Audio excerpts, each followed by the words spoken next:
Welcome to MMA on the Rocks. My name is Bill Welker. You are listening to episode 193 of the podcast. Today is Saturday, May the 30th. We're coming close to the end of May here, and it's fight night. We're broadcasting here live alongside of UFC on ESPN 9. Tyron Woodley and Gilbert Burns, main event.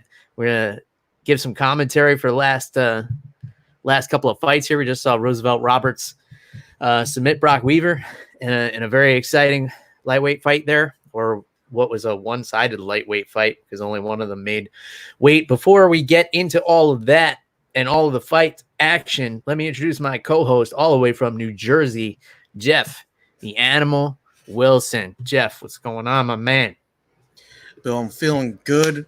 Super excited for these fights tonight, and so far they have been so exciting. I think we've had 2 decisions out of like 7 or 8 fights so far. So this card is, I don't know how much hype was behind it, but I am loving this card so far.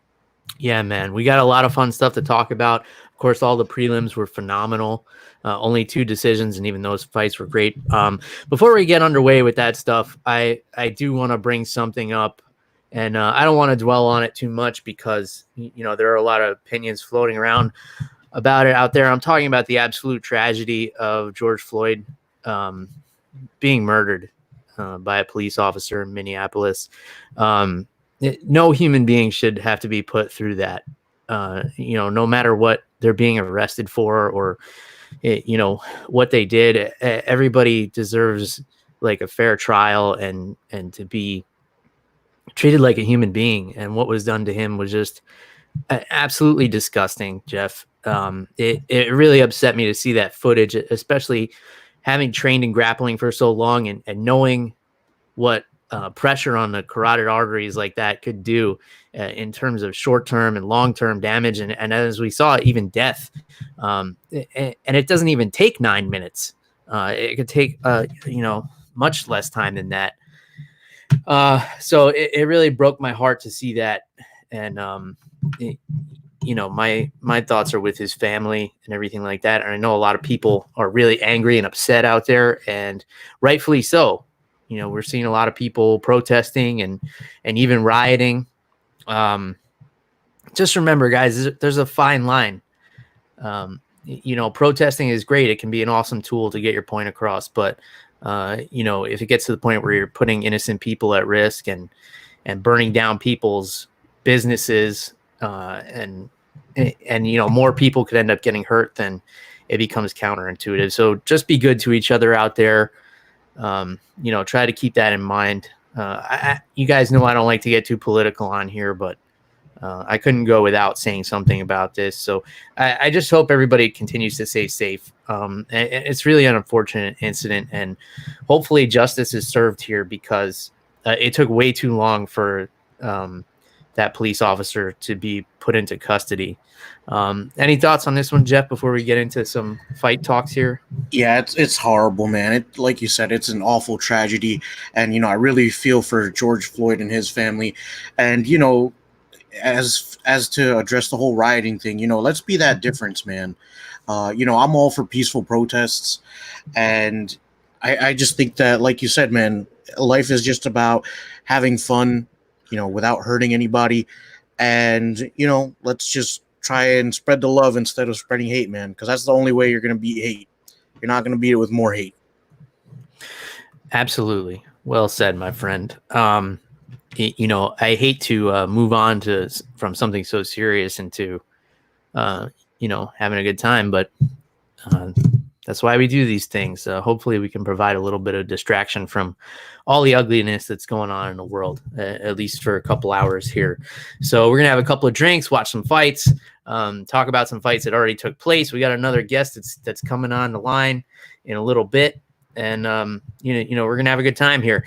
If you're wondering why Jeff and I are matching, it's because we both got our MMA on the Rocks t-shirts on, which are available for sale thanks to our friends at Rip Life One and Team Reaper. If you guys want the easiest way to find the link to the t-shirts, you can check the link in my Instagram bio at MMA on the Rocks, or my pinned tweet on Twitter at MMA on the Rocks. And if you find yourself often over the top or under the influence or both, then would be a fun shirt for you. Or if you just want to support the show, we definitely appreciate it. And our friends over at Team Reaper do an awesome job supporting local fighters with sponsorships, with promotion, and helping them out in a big way. And it's also a local printing company right here in St. Petersburg, Florida, Jeff. So, helping support a small business during these times was definitely a big decision in who to go with for printing t-shirts. So go get yourself a t-shirt from Team Reaper, riplife1.com, or you could just go to any of our social media outlets, and the link is readily available. Thank you to everybody who has already ordered shirts, because there's been a bunch of orders already in the past week, so that's awesome. And if you do get yourself one, tag us in a picture on social media, and yeah, have a good time with it. Now, how you feeling in that shirt, Jeff? It looks good on you, my man. It feels good. But just a heads up, if you guys do order online, they do run a little tight. But I have also gained some weight during this whole pandemic, so maybe I just need to lose weight, Bill. I don't know. They run a little tight if you put on the COVID-19. Yeah. But dude, super comfortable, man. I don't know what the mix is, but the fabric feels really good. And you know me, Bill. I like to dress comfortable. I'm more of a t-shirt and jeans kind of guy. When I'm not teaching, where I'm required to wear a button down, I'm usually wearing something more comfortable, which, this shirt fits that category. I do know you, Jeff, and I do know you like to be comfortable, and there's nothing wrong with that, my friend. Yeah, so go ahead and grab yourselves a t-shirt if you're a fan of the show, or you want to support the show, or if you're just joining us for the first time, you could get a t-shirt too. So as always, we want to know what you guys are thinking and drinking out there. Our buddy Nelson is very excited to be here. And he wants to know if we have a husky size. We do. It goes up to 3XL, Nelson, just for FYI. In any case, UFC on ESPN 9. We're getting ready for what was supposed to be a featherweight fight here is actually going to be a catchweight fight between Billy Quarantillo and Spike Carlisle. Two really exciting fighters, Jeff. I happen to have, in full disclosure, a personal relationship with Billy. Trained with him before. He trains here in Tampa, Gracie, Tampa South. And as for Spike, I'm a fan of his style as well. I mean, there's no way this is going to be a boring fight here. We're watching the warm-ups right now. Of course, we'll give you the timestamp as soon as this thing gets going here. We're watching them warm up with fellow UFC fighter Matt Steamroller Favola.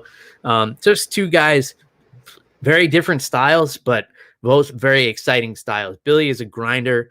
He will never take his foot off the gas pedal. And Spike is the kind of guy who kind of lulls you into thinking he's not going to do something and then exploding out of nowhere. So two styles that are always exciting, always entertaining, but for different reasons. Give me your thought on this matchup, Jeff. Yeah, but I'm excited. Both of these guys are going to go full throttle from the first bell. So really excited. Both very well-rounded.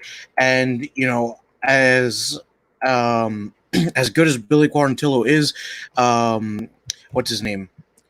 I just Spike forgot. Carlisle. Thank you, Spike Carlisle. Kind of unpredictable at times. You kind of never know what he's going to throw at you. But Billy Quarantillo's cardio should be able to hold out whatever storm is coming his way. So very exciting fight coming up. Yeah, man. And I'm just sharing this link out on Twitter here for anybody who didn't know we were going live. And we're waiting on another guest here. Jeff, what was the best fight of the night for you so far? Dude, that's a loaded question, man. There have been so many good fights. Excuse me. A lot of finishes tonight, but I think I got to go with the opener, man. It was hold on, let me pull up the card because I can't for the life of me remember. But while you do that, let me add on our third member of the broadcast team here tonight. Oh, all yeah. the way from Brooklyn, New York, John What a fucking Emmanuel Beneducci. What a How small you doing, world my it brother? is. Hey, what's going on? I don't think we ever podcasted together. I only had a twosome, no threesome with you guys. But, Well, definitely going on, my Manimal? favorite kind of threesome. Just chilling, enjoying the card so far. Love you that. got to take what you can get, Manimal. Who you telling? Speaking of take what you can get, Mackenzie Dern looked really good, actually. Her knee bar looked good. That's pretty smooth. I mean, she looked good at the end of the fight. Jiu-jitsu, so. Listen, what are you gonna do? I mean, that's all anybody's gonna remember, right? She finished it with a knee bar. Hey, she caught the girl in a knee bar. She weathered a little. I think she looks better now, fight-wise. Oh shit, Billy Q. Fuck. That's how I know Billy Q's my boy now. I get nervous when he fights. I'm with you, man. I'm nervous I too. only get nervous when my boys fight. So we went out to Vegas when he was on the Contender Series, and that was fucking off the charts. That was great. His Contender Series fight was great. We had a good ass time out in Vegas during it. So, and for anybody who is not familiar with Manimal, you definitely should be. But speaking of getting nervous when your friends fight, I got nervous for your last fight at Madison Square Garden because Manimal here happens to be a Bellator featherweight, a Matt Serra second-degree black belt in jiu-jitsu, and the co-host of what was formerly the MMA and Beyond podcast. I don't know. I haven't seen it in a while. Yeah, I think I might be in the market for a new gig, but I'm not sure what the nature of that should be. You guys heard it here. If you're a podcast host out there and you're looking to add a little Manimal wildness, it might be available. Co-host of the decade right here. So,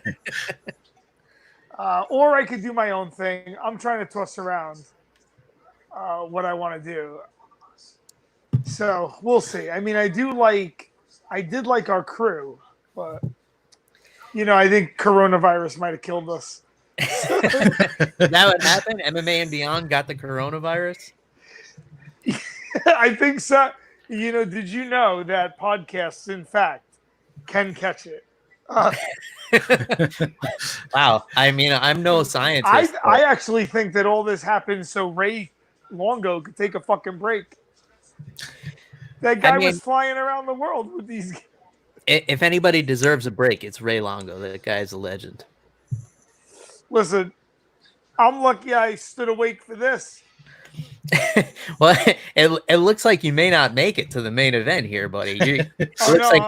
I'm good to go now. I got some weed. I'm good. You're hitting the gas on some recreational materials over there. It's CBD. It's CBD. Oh, okay. All right. Is weed legal in Florida?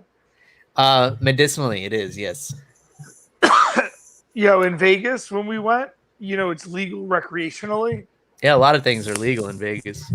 Yep. I know. Thank the gods. Vegas is my kind of town. So in Vegas, weed's legal recreationally. Mm-hmm. And oh my God, they really do it up. The service there and the showmanship, the presentation is just phenomenal. Planet 13. It's just, have you been? I've been to Vegas. I have not been to. Well, are you a Planet pothead? No, right? You're more of a drinker, right? I am much more. I'm drinking right now. You know what? I might crack. I actually found, I follow the old Viking ways, and I actually found canned mead. Okay. Nice. So, mead in a can, I mean. All right. Go grab one of those too. I think they mean the same thing. Yeah, you go grab yourself one. In the meantime, Manimal, what do you know about this guy fighting our boy Billy Spike Carlisle here? Shit, I seen him fight once before. I'm trying to remember who his fight was against. He fought Alon Cruz. Yeah, that's right. And Alon came up short in that fight, right? Yeah, it didn't go well. Now I remember. That wasn't the Contender Series fight, though. the Contender Series fight Alon won with the flying knee, right? Oh yeah, spectacular. If I'm remembering right. Yeah, that was one of the best knockouts of the year last year. Yeah, I'm remembering that one right. And then came up short.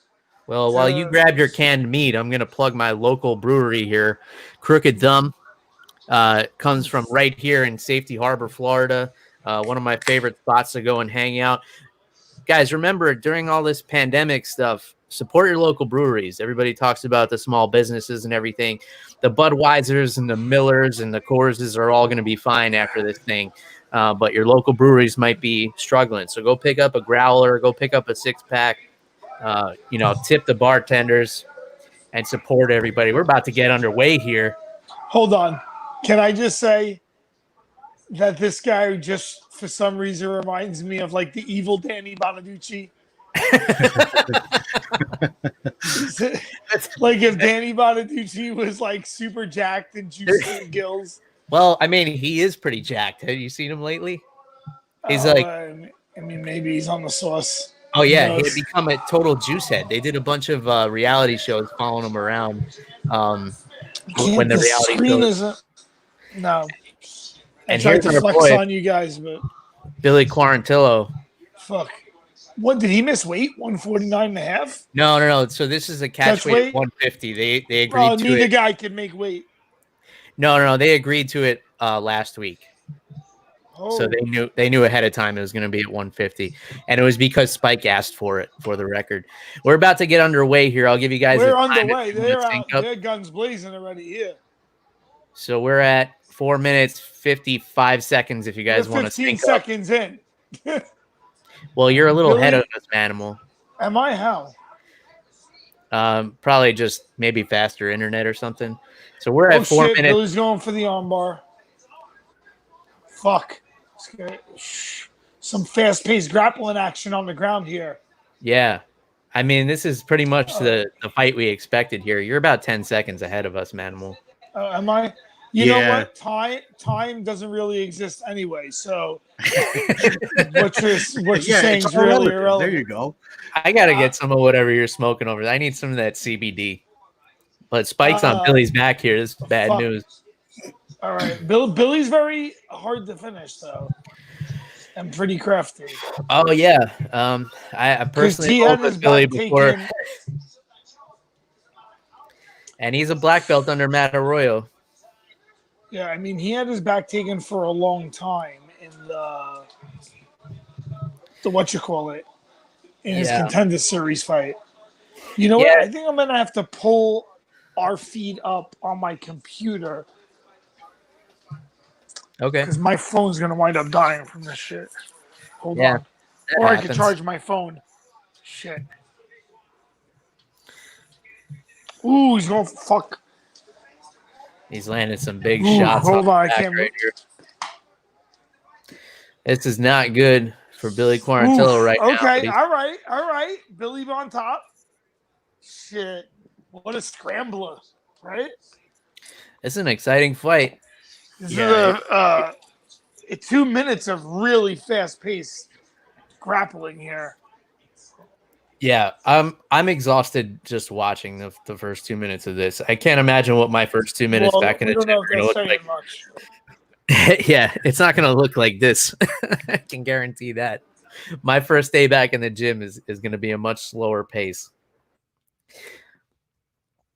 Manimal, I see you've been training a little bit, though, putting some videos out on your YouTube, on your Instagram. A little bit, mostly just strength and conditioning. I mean, the gyms are closed in New York, and it's really locked down up here. Mm-hmm. So it's kind of hard to train. Oh, shit. All right, they got another reversal out of this. But Billy got a nice, almost route to the back here. Yeah. So. Oh, man. And now Billy got reversed. Right. This fight is pretty wild right here.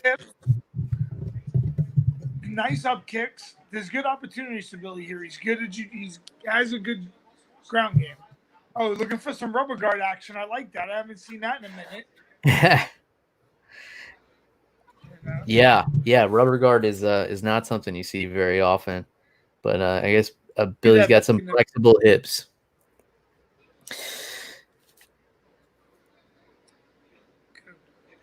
This fight is so intense that I'm My heart's racing. yeah, I'm speechless here. Well, when your boys are fighting, it's always a little more. Yeah. Yeah, it's definitely stressful. It's definitely And stressful. I feel like every time fucking Q fights, not every time, but a lot of times, it's like,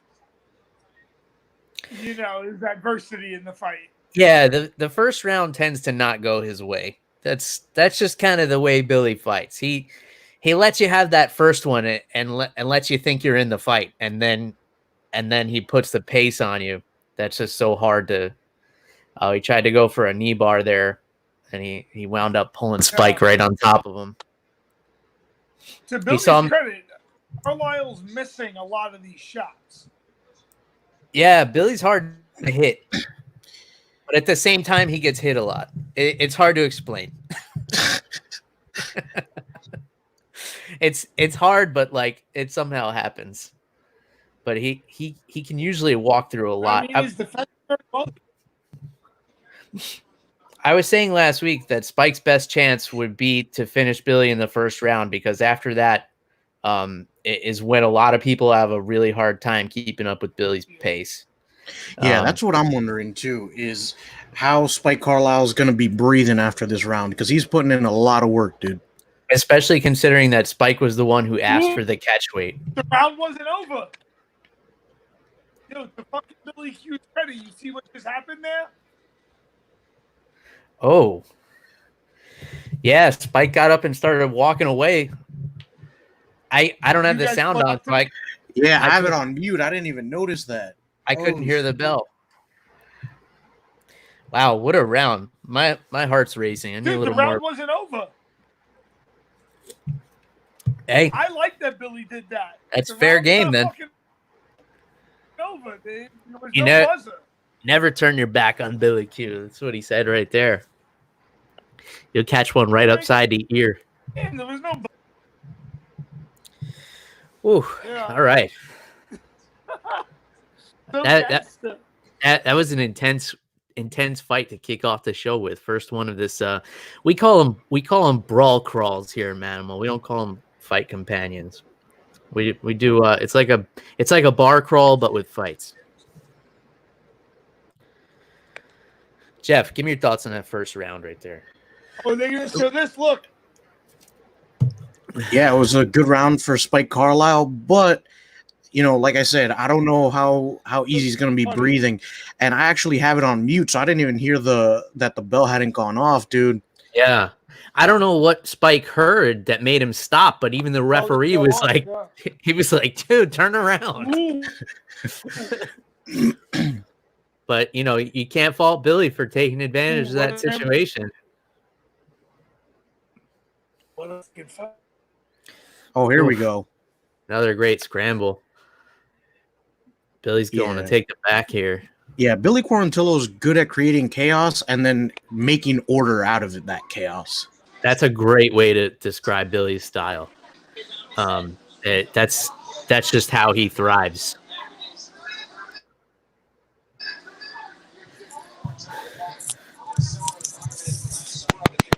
Again, one of you guys is I hear your TV. Can't hear you. I hear your TV, Manimal. You guys hear me now? It looks like you just froze. But Billy just got reversed here. He lost the back, and now Spike Carlisle's on top. For those of you just joining the show, if you want to sync up with us, we're in round number 2. Billy Quarantillo, Spike Carlisle, 3 minutes and 48 seconds. So if you want to sync up with our stream here, or if you're not even watching the fights, that's cool too. Hang out with us, have a drink. We got Jeff the Animal Wilson. We got John the Manimal Beneducci. The first time in podcasting history, we have the Animal and the Manimal on the same podcast. This is history, folks. Oh, yeah. We out here. That's it, man. Good scramble. Billy doing a good job defending that takedown, but Spike was just too relentless with it. Winds up on top. And Billy stays busy on the bottom, too. Yeah, Spike Carlisle's taking a lot of damage while being on top, man. Billy's using the fence to try and his legs are endless, man. Forget how long this guy is. Whereas Spike is very compact and very muscular. It's really an interesting body type matchup. But like I was saying before the fight started, you can't have, they're both very exciting for very different reasons. And it's making for a hell of a fight. This was a great job by the UFC matchmakers here. Billy's trying to walk up the cage here, get back to his feet. Yeah, Spike Carlisle doing a good job of staying on top of his back, though. Mm-hmm. Looks like he could slide off the top.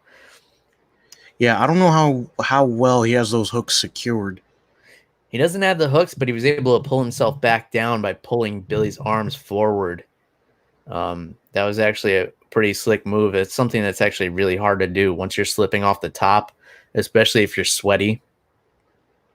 Spike's face is pretty busted up here. He looks like Brock Weaver at the weigh-in with that war paint. Yeah, he was eating some nasty elbows from the top position there. Oh, big knee to the body from Billy. That was nice. You saw Spike take a deep breath. Oh, nice takedown too. This is where Billy gets hard to deal with. Cut me out. Yeah, it looks like we lost you for a second, but we got you back, It looks man. like Billy's starting to come on strong now. Here's the thing, some big knees to the body from Billy Quarantillo. Here's the thing, if you start taking deep breaths, Billy starts working harder. That's just the way he is. And it's a scary thing if you're in there with somebody like that. Manimal's drinking some Valkyrie Choice canned mead. You're breaking up a little bit there, Manimal. I don't know if it's your signal or Wi-Fi or something, but you keep freezing there. Spike's still going for that. Nice. Still going for the takedown. Billy rolls him with a guillotine. Man, these guys are all over the place. If you guys are just joining in, let us know what you're drinking out there in the comments. And if you're not drinking, just say anything in the comments, and we're here to hang out with you guys. Billy throwing up a triangle. He's got it locked in. He's dropping elbows. It looks like Spike might have enough room to slip out. And he does. But Billy locked it right up again. Nice. Very nice. Dropping elbows on the top of Spike's head. Spike must have like a very narrow top of his head to be able to keep squeezing out of those triangles from Billy. I mean, he's also covered in blood and sweat. That might be helping out a little bit too. He's using his Danny Bonaducci blood. Yeah. So heading into this round 3, Bill, Spike Carlisle's taking some deep breaths, man. Oh, we got Peru in the house. Yeah, we have a listener from Ecuador too, Bill. Awesome, we're all over the Americas. We got Australia in the house, Mark Fellows. What's going on? We're all over the place. We lost Manimal, though. Manimal's frozen in outer space somewhere. I got to take a screenshot of this just because his face is priceless. Manimal, if you can hear us, we can't hear you. But thanks for everybody joining in. We're watching UFC on ESPN 9 here. It's a little bit chaotic, and I apologize for anybody just listening to the audio the next day. We completely lost Manimal. But yeah, we've been doing this every now and then lately. We call them Brawl Crawls, where we watch the fights and have some drinks and give you our commentary. And we got Billy Quarantillo and Spike Carlisle here on the main card. Round 3.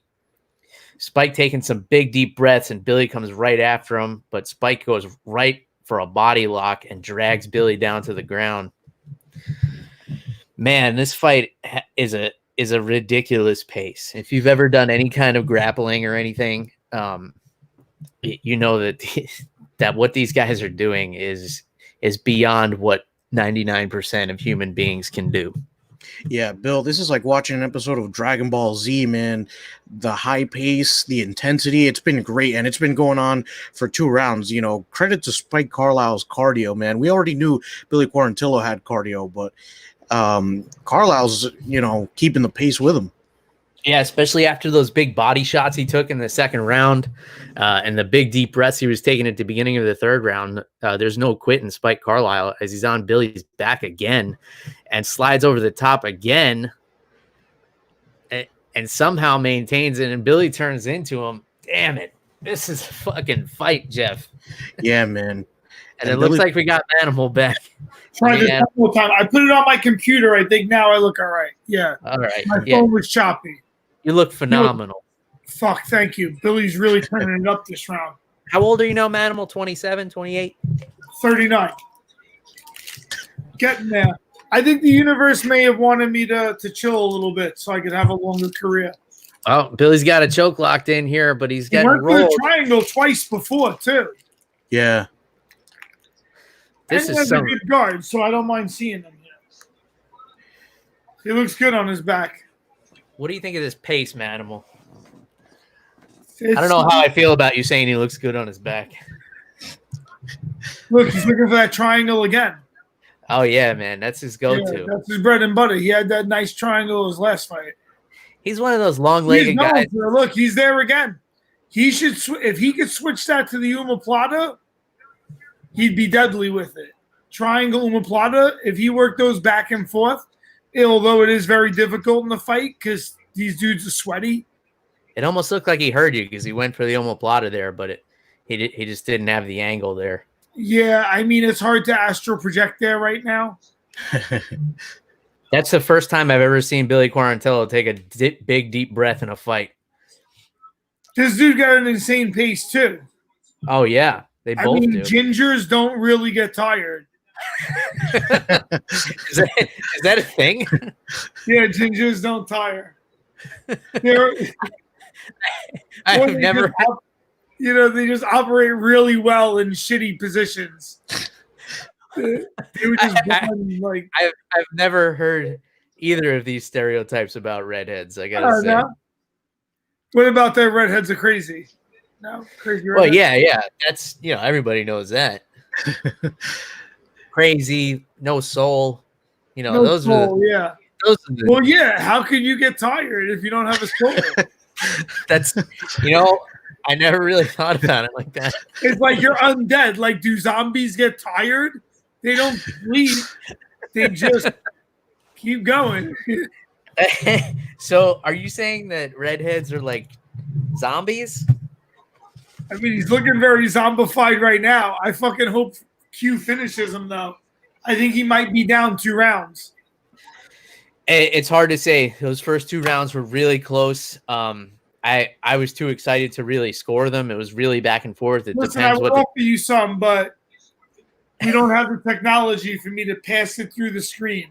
Yeah, I think I'm getting a contact high like through the internet. Whatever you got over there. Good. It's my goal. From that CBD you got. My goal is to elevate everyone. Billy's just going to work on Spike's back here. Billy needs 5-round fights. Some guys need 5-round fights. I like 3-round fights personally. I'm happy with that. I would like maybe like a half a round fight. 2.5 minutes. Let me in there. I actually like a long first round. Like the old Pride days. I like a 10-minute first round, yeah. Well, I can tell you one thing. Favorite? Billy won this 3rd round. That's for sure. Oh, almost 10-8. Almost a 10. This fight's going to be a draw. Watch. That could have been a 10-8 round for Q. Oh, wow. Spike lost his mouthpiece right at the end. This fight could be a draw. I wouldn't be surprised. Well, hopefully Billy came away with one of those first 2 rounds. Yeah. I don't know. I listen.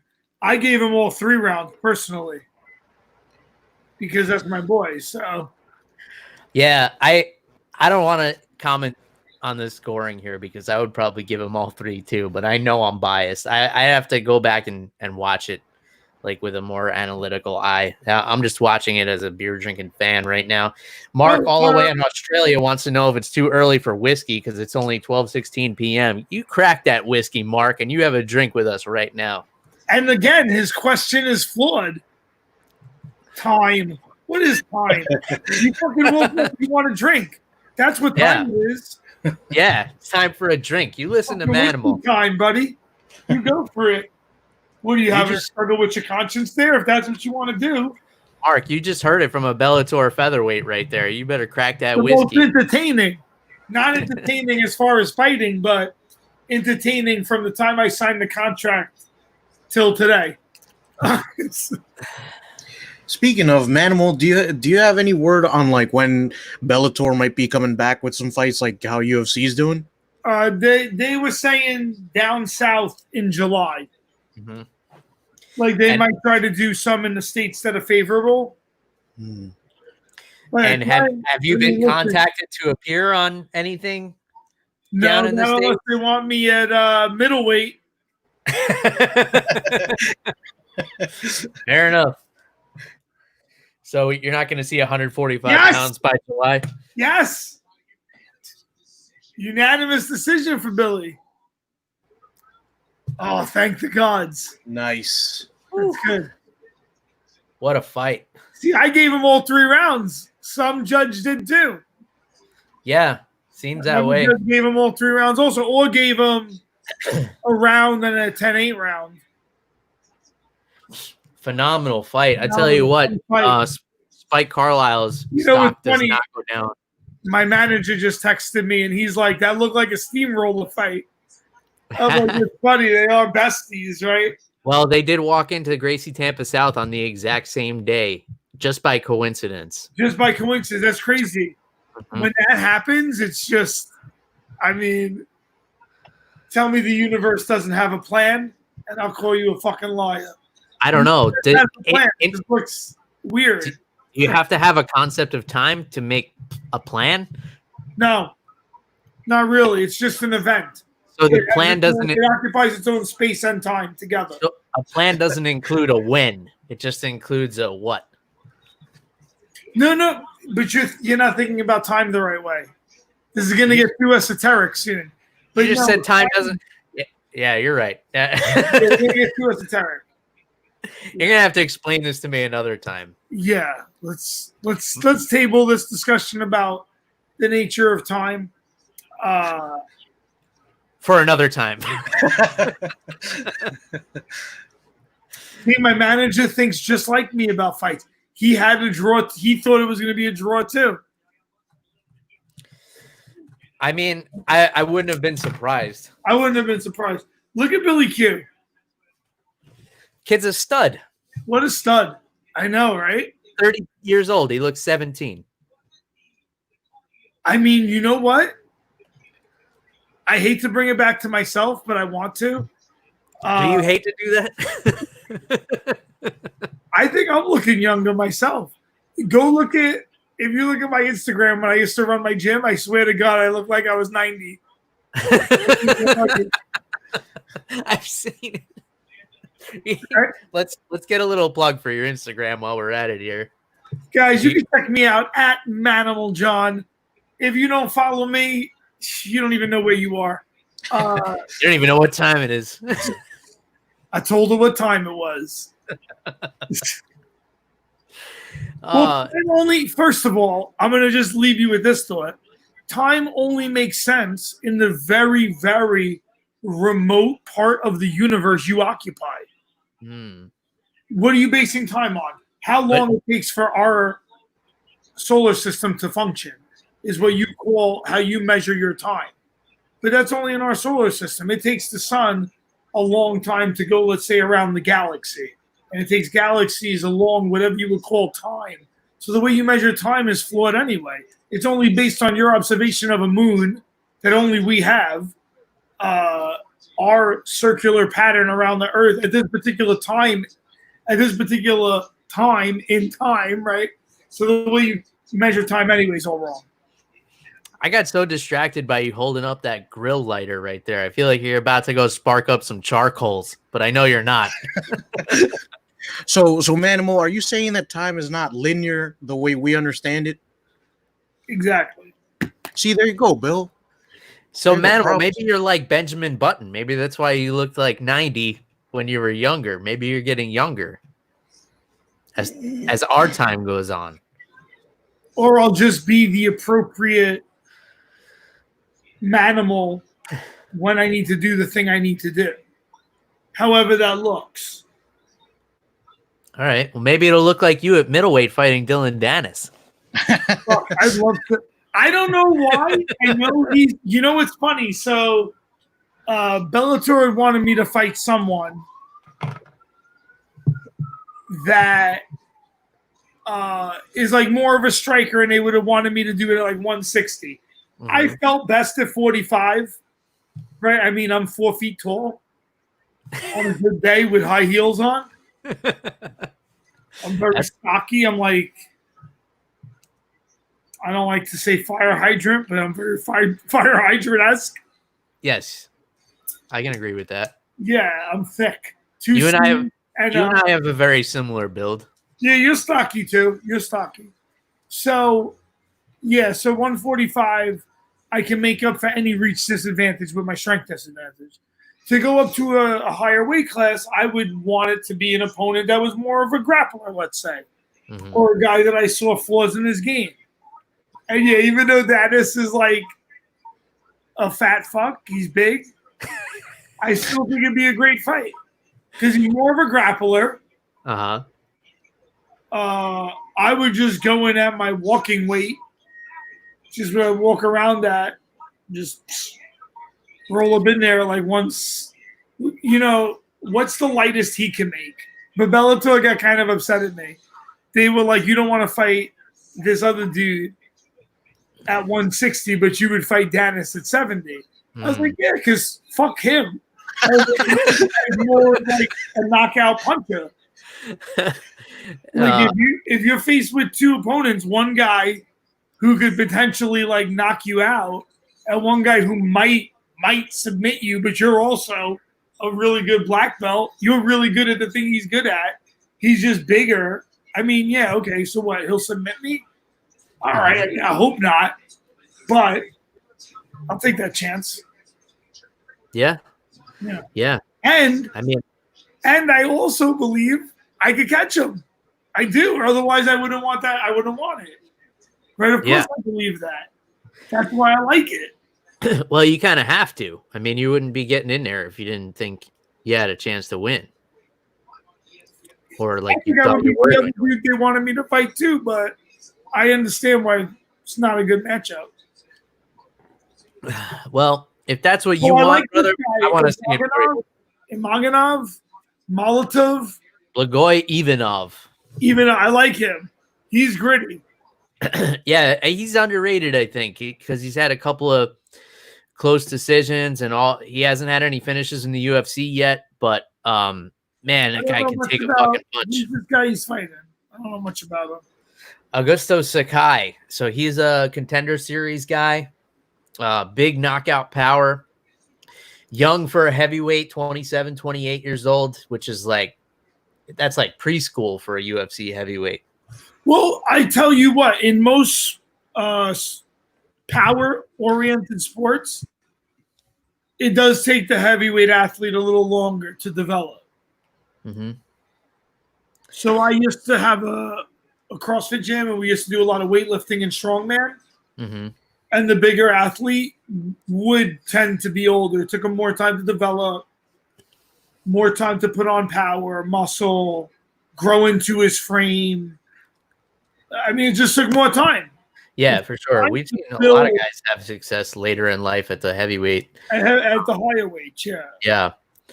Nobody as much as Randy Couture fighting until he's like 47. I know he really fucked it up for guys like me that want to make a name for being a little older. Like, I really have to go long. But you're doing it at a lower weight class. Featherweight, yeah. At featherweight, I think I'm already the oldest. At least one of the oldest, right? Featherweights. Yeah. I mean, you got to be.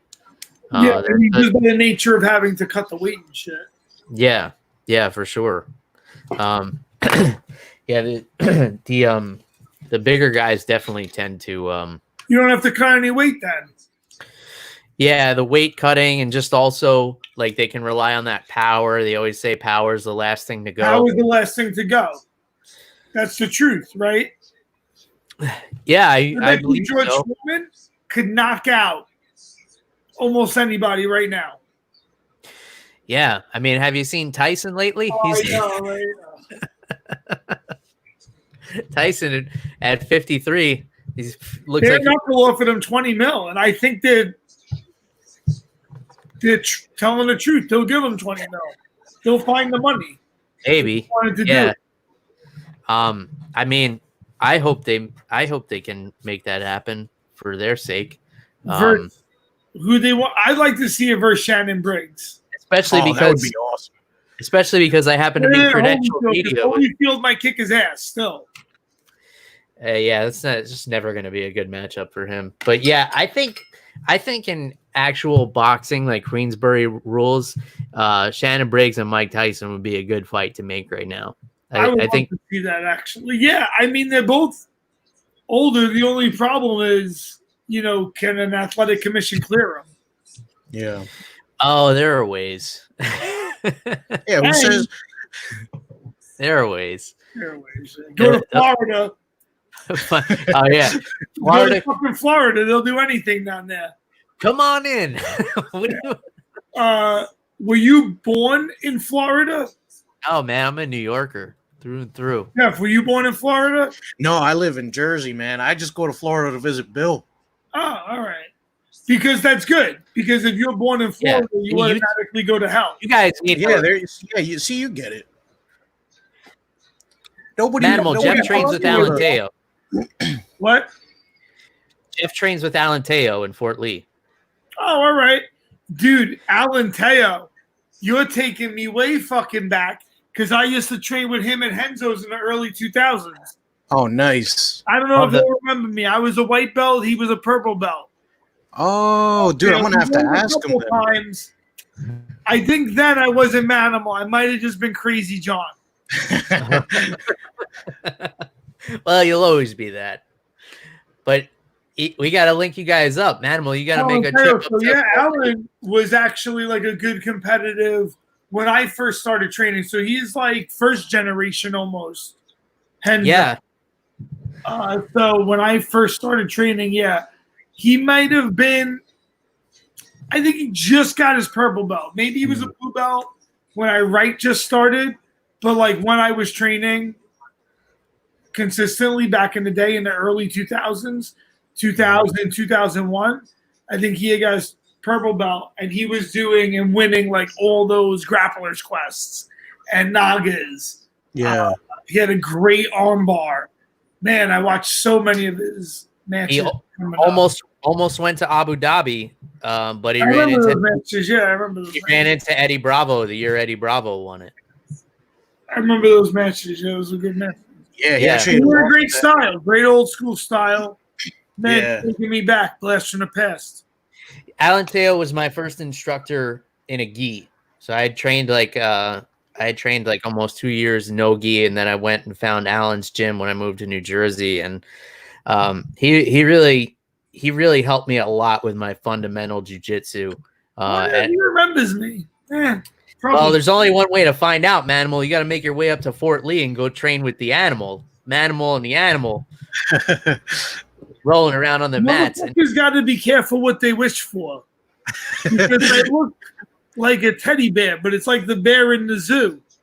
You look at him and you're always so cute, and then you jump in his cage to pet him, and he rips your fucking face off. Yeah, Bill, you're getting me in trouble over here, man. Hey. I didn't say fight him. I said, like maybe exchange some techniques. No, just this guy went full like I'm a Bellator fighter. It's been a long time since I got to talk about MMA. Yeah, I know. Since your show got canceled by the network. By the network. Fucked this up. Yeah, I think it was a conspiracy because they didn't want me to tell the truth about everything that's going on. Since that was my biggest platform, the network had to silence me. Oh, okay. But you can't keep a good man them all down. So doesn't the universe control everything? So then how can there be conspiracies? Of course, the universe controls it, but how else can it make things happen without conflict? Without conflict, nothing can happen. You're just gonna sit home and do nothing. So conflict, the way the universe has to introduce conflict to make things move are varied.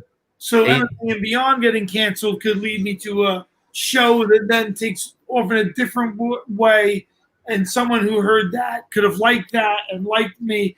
You know what I mean? So you have to create conflict to create to keep the storyline going. So are you breaking the news that MMA and Beyond is officially canceled? Well, I don't know, but I mean, I don't have a positive outlook on it. All right, yeah. I mean, it's been a couple of weeks. We're just getting underway with this heavyweight bout here. Blagoy even off. I like Braga Nurmagomedov. Especially since he's a little older guy too, I think. I can't wait to hear how you pronounce his name by the end of the fight. We're gonna take a few minutes. Oh, no. All right, we got. No, now it's cheating. It says it on the screen. We got Ivanov and Augusto Sakai here. They're actually ranked right next to each other. Yeah, we got number 12 and Ivanov 13. is 12, Saki is 13. Why is Sakai so white? Is he Asian? Half Asian? Sakai sounds like an Asian name to me. Sounds like an Asian name. Am I being racist? Without knowing it? I don't believe your intentions are to be, so I think it's all about intent. That's my answer. Look it up. I mean, you're just wondering. His name does sound like an Asian name. You're wondering if that's his race. So, like, my last name is Beneducci. If you asked if I was Italian, I mean, that would be an honest guess. It'd be a pretty good guess. It Although felt like I'm 11% African when I did my ancestry DNA. Is that so? Yeah. 6% It feels Scandinavian. It feels like British. It feels like Billy Q's fight ended 4 hours ago. Does it feel like that to anybody else? Yeah, there was a big gap, man. The way you think about time is all fucked. The intensity of the moment is what counts, not the duration of it. So Billy Q's fight had our That's what I tell my wife. Wrapped up in it. That woo, and now it's like, oh, that was so long ago. I tell my wife it's about the intensity, not the duration. Yeah, tell your next girlfriend that. I know. I hope she's not watching in the other room. Are you married? Not legally, but Jeff. Nah, I'm single and I'm enjoying it, dude. During the quarantine, no domestic violence. Yeah, dude, I don't have anybody bossing me around. There's been no domestic violence by me either, surprisingly. I'm surprised. Or against you. Yeah, for me or against me. Yeah. Well, that's what's more surprising. Yeah. All right. My So wife was sleeping, and then we started going live. She's like, "What the fuck are you doing?"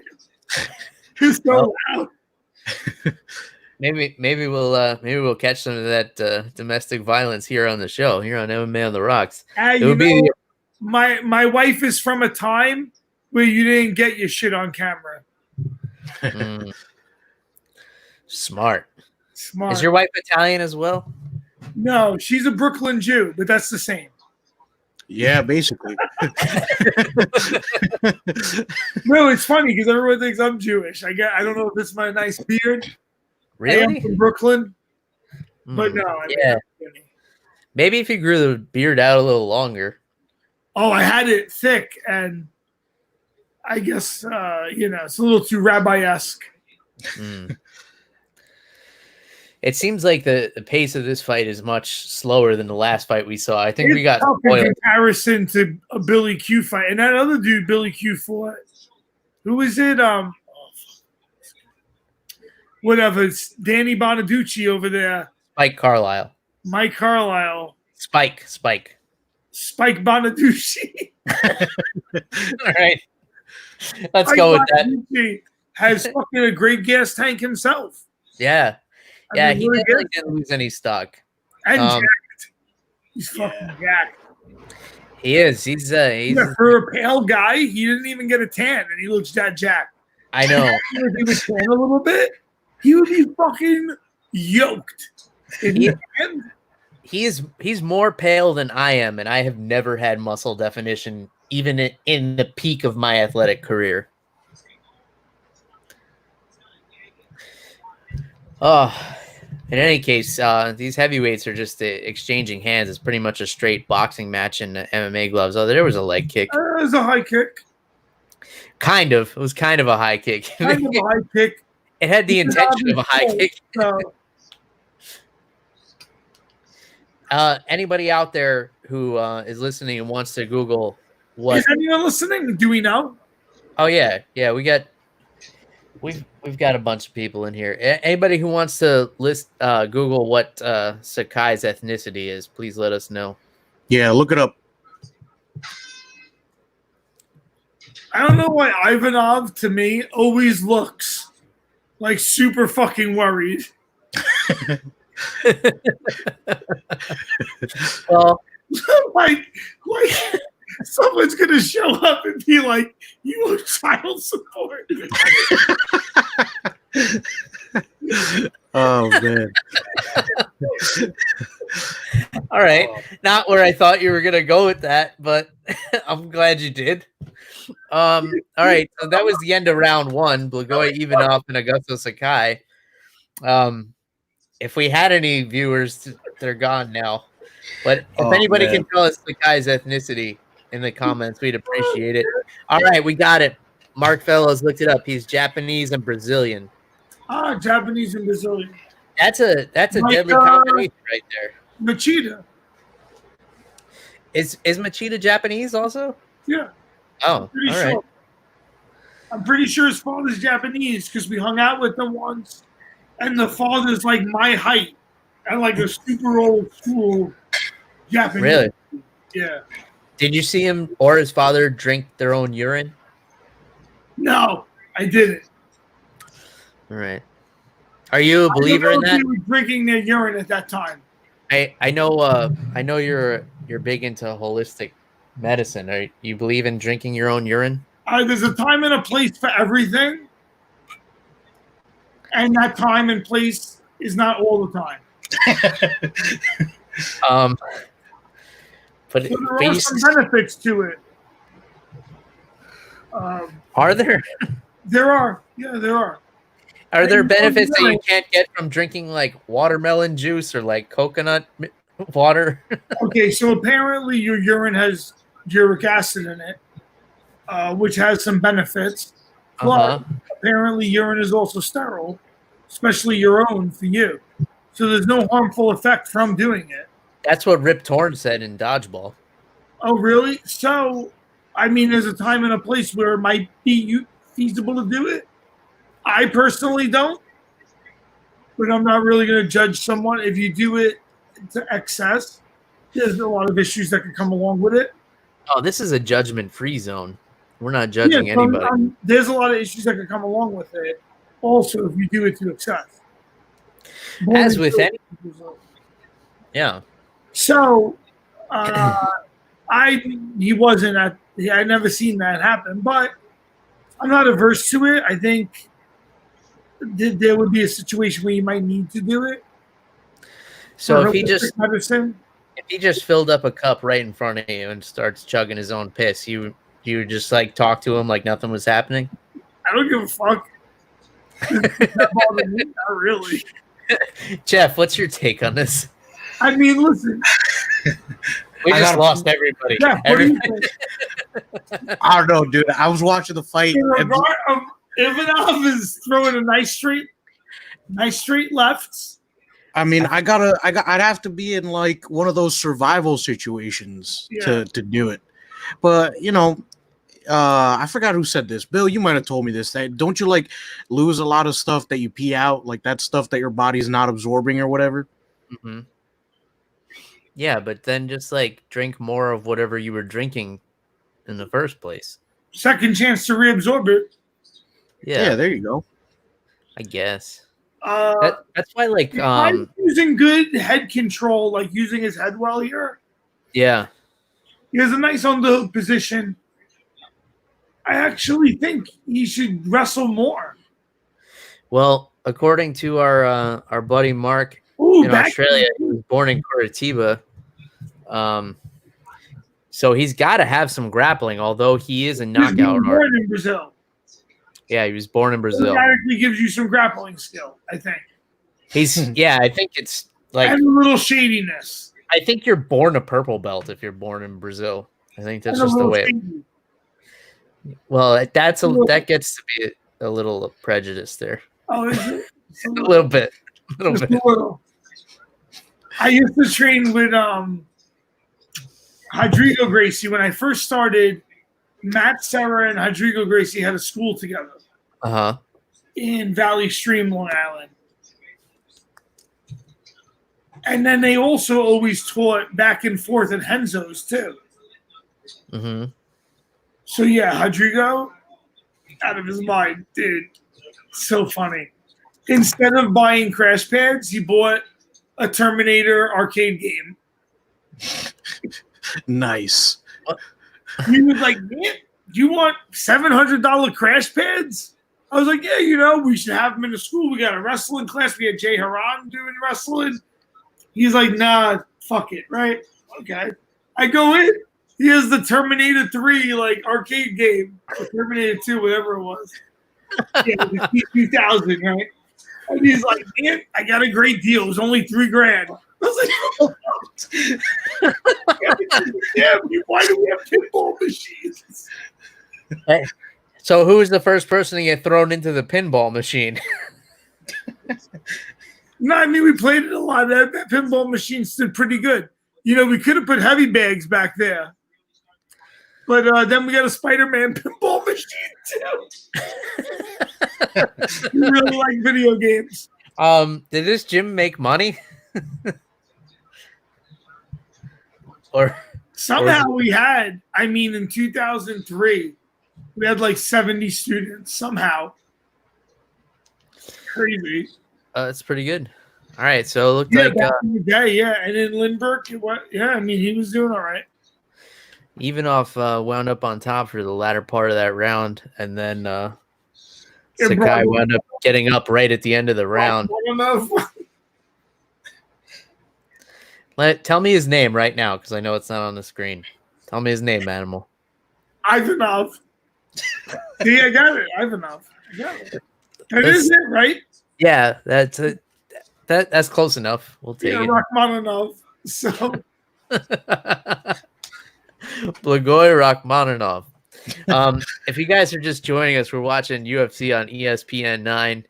Tyron Woodley versus Gilbert Burns. We're at the co-main event right now.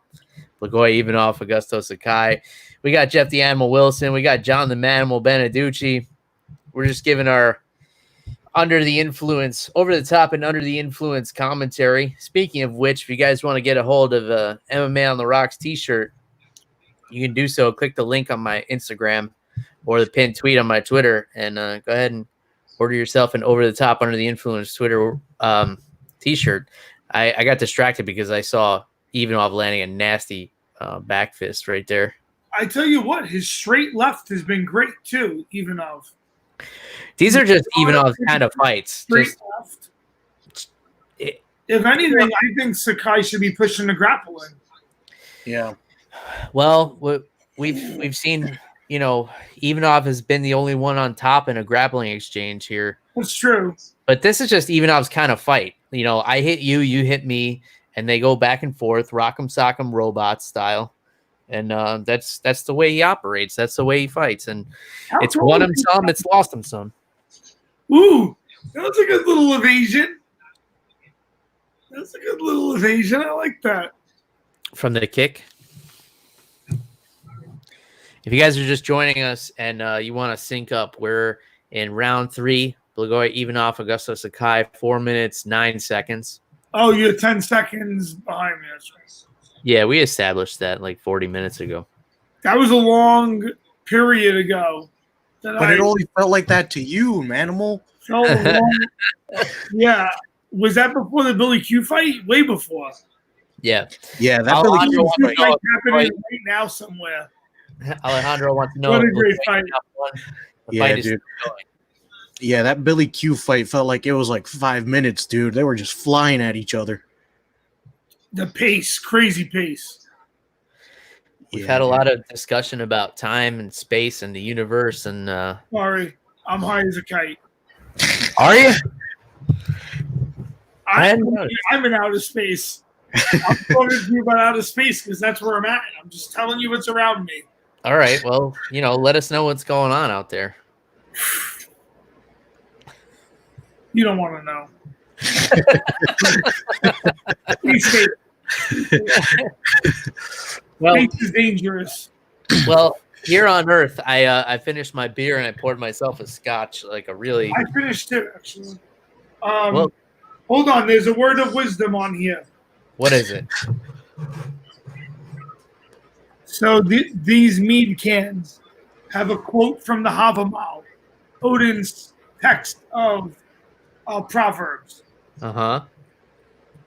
Mocking a guest creates a foe. So, like, a lot of them are about hospitality. Okay. Never, if someone's your guest, Yeah. always be courteous to them, right? Never mock a guest. Then you make an enemy.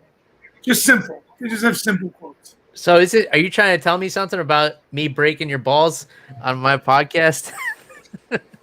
No, I like ball busting. Ball busting, okay. We're friends. So if that guys that can't bust each other's balls, they're not friends. okay, so I'm still being courteous then to my guest. Yeah, that's a fact of life, man. It's true for guys anyway. I can't speak for everyone. For me and my boys, if we can't bust each other's balls, then we're not really friends. That's the basis of Jeff and I's relationship. I think it's all we do. Yeah. I always say, Manimal, usually for like 15, 20 minutes after every podcast, Jeff and I stay on the video and just say the most heinous shit to each other. And I always say we should make like a Patreon account of like the bonus content after, but like we would get kicked off the internet, I think. Yeah, and then we couldn't run for like political office. Were you thinking about it? I was. That's already out the window for us. Yeah. I mean, I don't know where I could win a political office. Maybe on Fight Island. Yeah, I mean, you could be the mayor. Governor Manimal of Fight Island. I like Senator Manimal better. Well, I don't know if you could be a senator because the Senate is the United States appointment, and Fight Island I don't think is part of the United States, but you could govern it. Like governors exist anywhere. Governor of Fight Island. Mayor, chancellor.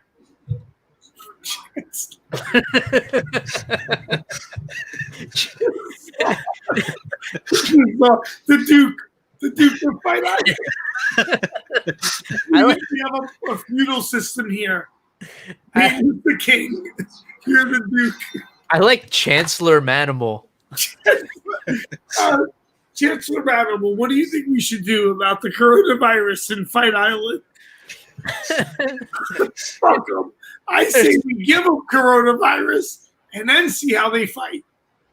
I don't what? Handicap them.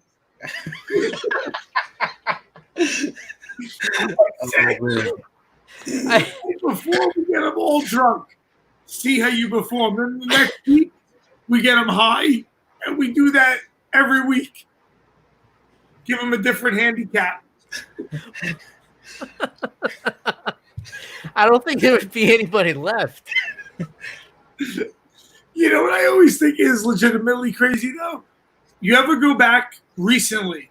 I've been watching the early UFCs. I love doing old school fight companions. And I love just watching the old fights. When they would fight 3 times in a night, I mean, that's wilder than anything I'm saying. Like, those fights were wild. No way to prepare for them. Even though the skill level was disparate. Uh-huh. I mean, those guys were fighting 3 times a night. Those old school hook and shoot fights too. I sound like I have COVID-19. No, I have COVID like 9,000. This is the comment of the night. Shout out to Marilyn, who says Manimal sounds like he has the COVID-19. I am in New York, but no, I think I'm way past that point. I just gotta say, you're officially the worst chancellor ever. You're like, give everybody coronavirus, then get them drunk, and then get them high, and then make them fight. And then see what happens. See who's left. Let's see how this plays out. How many? I can't name another chancellor from history. I know you're a history guy, Manimal, so you could name a dozen of them. But You don't want to. I think you're officially the worst. I don't think so. You've been chancellor for 5 minutes, and you already killed 50 people. And there was only 49 people there.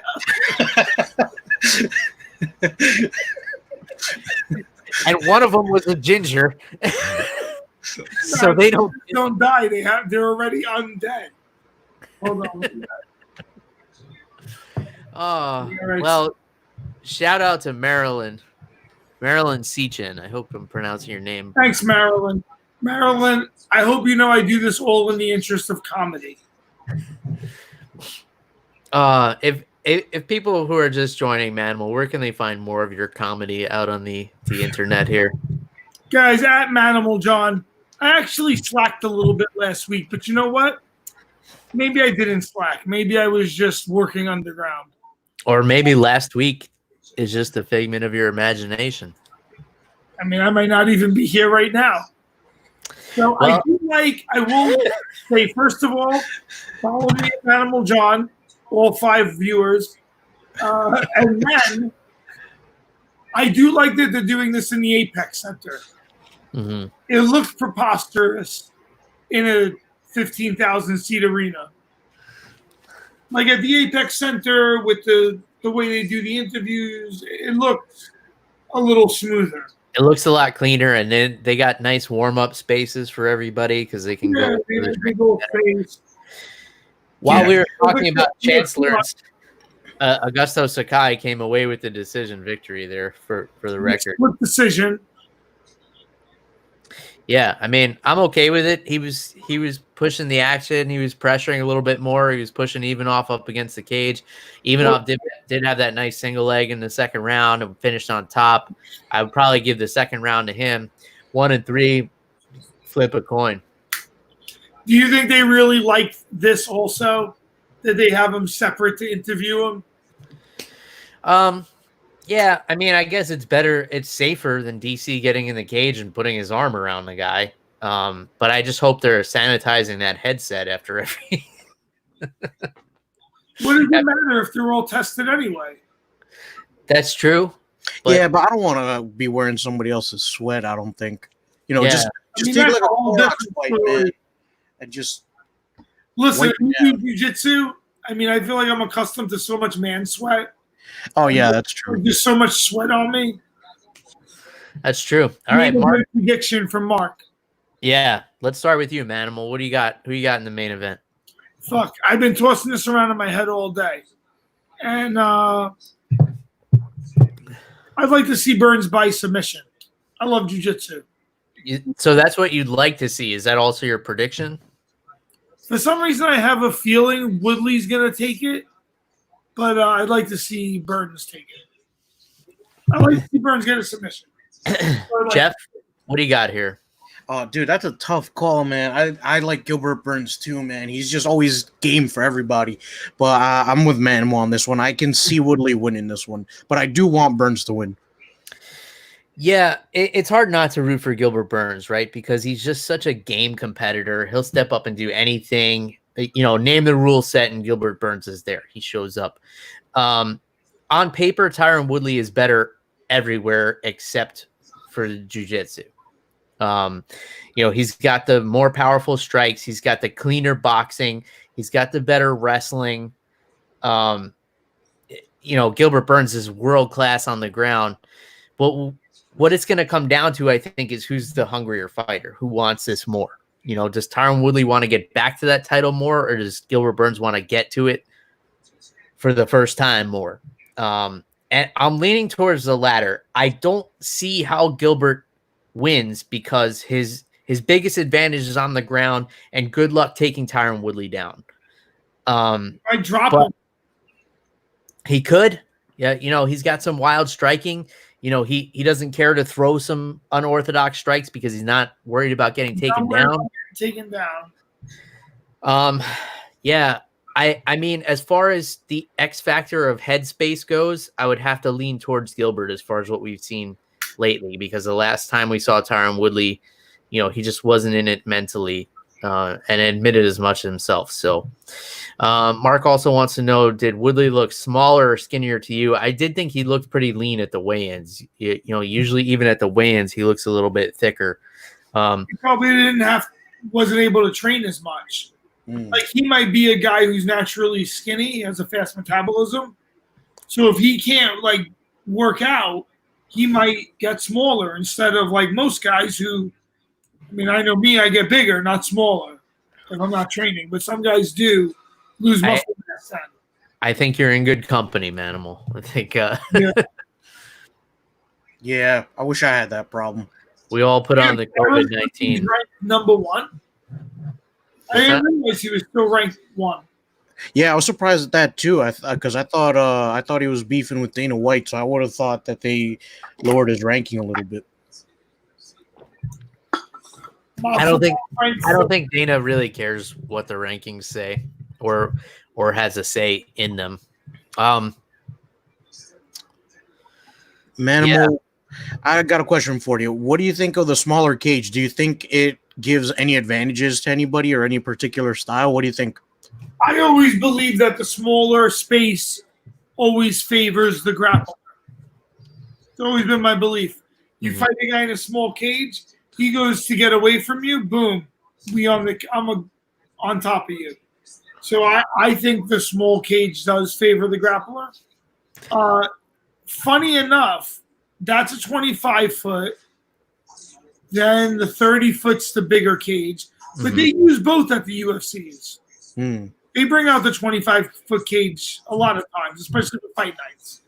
It's not like that's a new phenomenon. Yeah, it's just usually not a talking point like it is now. But now it's always going to be the 25-foot cage if you're at the Apex. Oh, okay. I didn't know that. All right. Bellator's cage is 28 feet. I think they just settled on 1. Yeah. One circular one. Yeah. I would like to see statistics on, what Khabib has done inside the 25-foot cage, because I imagine a guy like him who thrives on that up against the cage, drag you into the 5th pit of hell. That kind of style would greatly be benefited, because Khabib's not going to take you down in open space. And, 5 extra feet is a lot of open space. Yeah, I don't know if you guys what size the Bellator cage is. Yeah, I don't know if you guys saw this in the one of the interviews leading up to this, but Gilbert Burns was talking about how in the beginning he didn't like jiu-jitsu that much, but he liked competing. Dude, I think that speaks volumes, man. He's such a competitor that he was like, you know what, I'm gonna keep working at this and get good at it and enjoy it. Is this true? I googled it, and someone says that the Bellator cage is 36 feet across, but I don't think so. You know what? Now that I'm thinking about it, it does look bigger, but I don't know. Of the 3 of us, John, you're the only one that's been inside of it. So in both. I mean, I haven't fought in the UFC, but I've been in the UFC cage. Yeah. You go to test it out. So is the Bellator cage seem bigger to you? Not that much bigger. Yeah, that's a lot. That's a lot bigger. 36 feet and 30 feet. One 750 square feet, the other 1,018 square feet. Yeah. A lot. Well, I don't know. I got to do some further research into this. Well, if anybody out there watching can find the answer or happens to know. That's where I found that. but I don't believe it. Let us know. In the meantime, I'm going to entrust this podcast to the animal and the manimal for a quick breaking of the seal. You better hurry.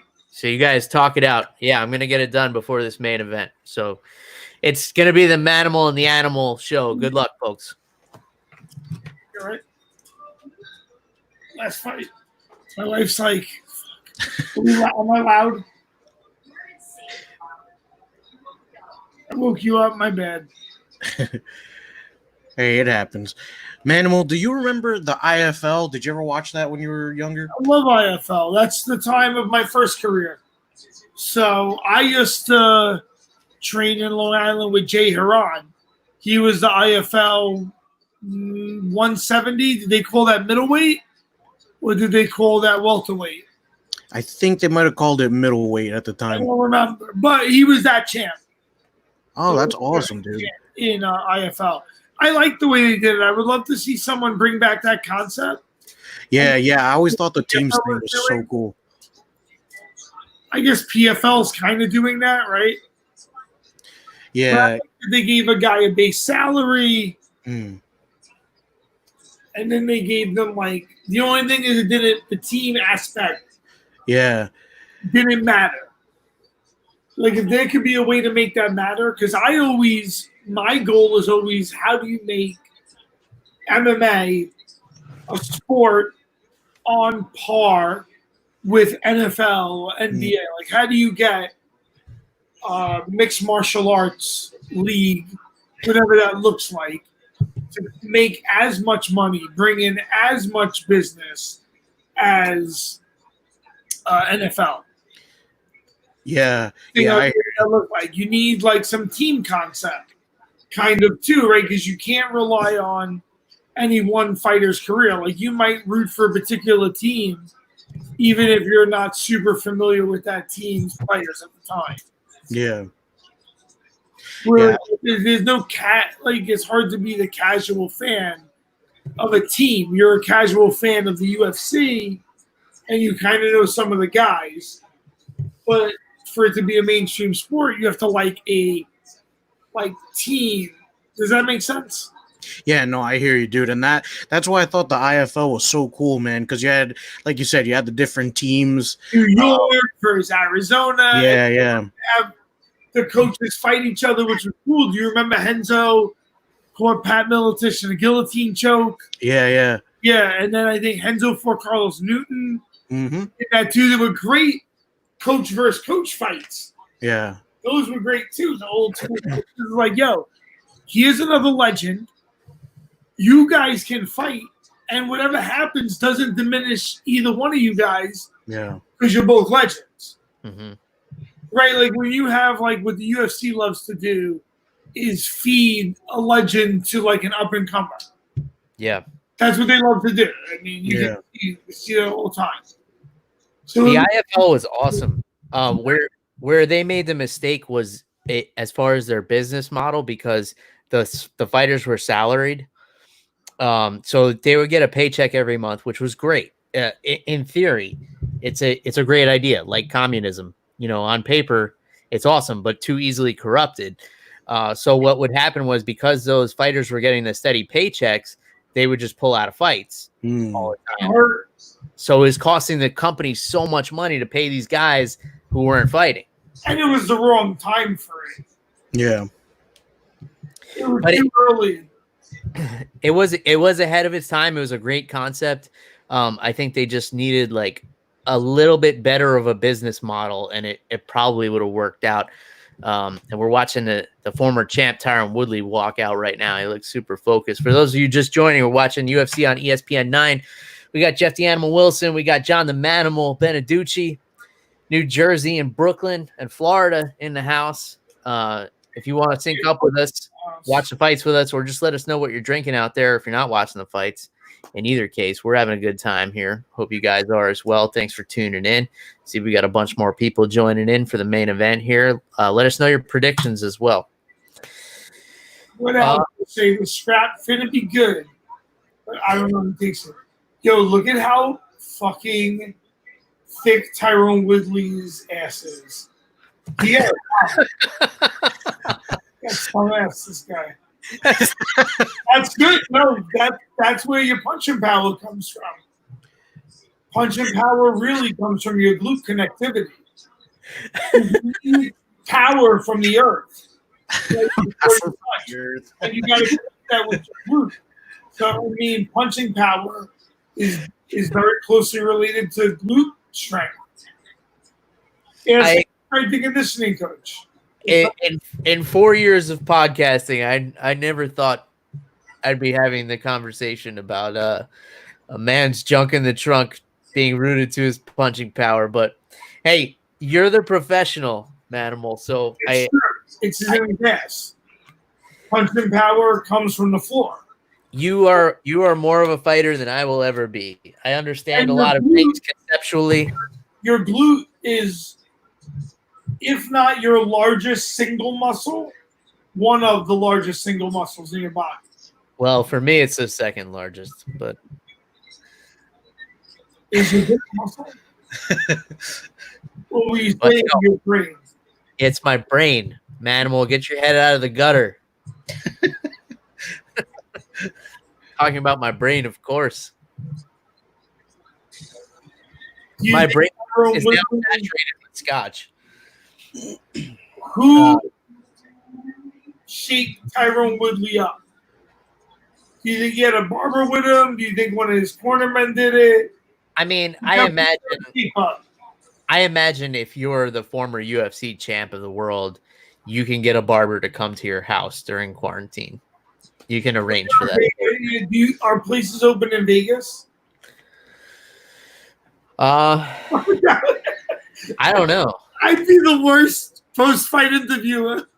Let me ask you a question. Who did you shape up? Who's I need to shape? I mean, it's a great question. I mean, Gilbert Burns is looking good too. Yeah, he looks pretty sharp. But I know barbershops are open in Florida, so Herb Dean didn't get the shape up. Well, I don't think Herb Dean's had a shape up in many years because he rocks some beautiful dreadlocks there.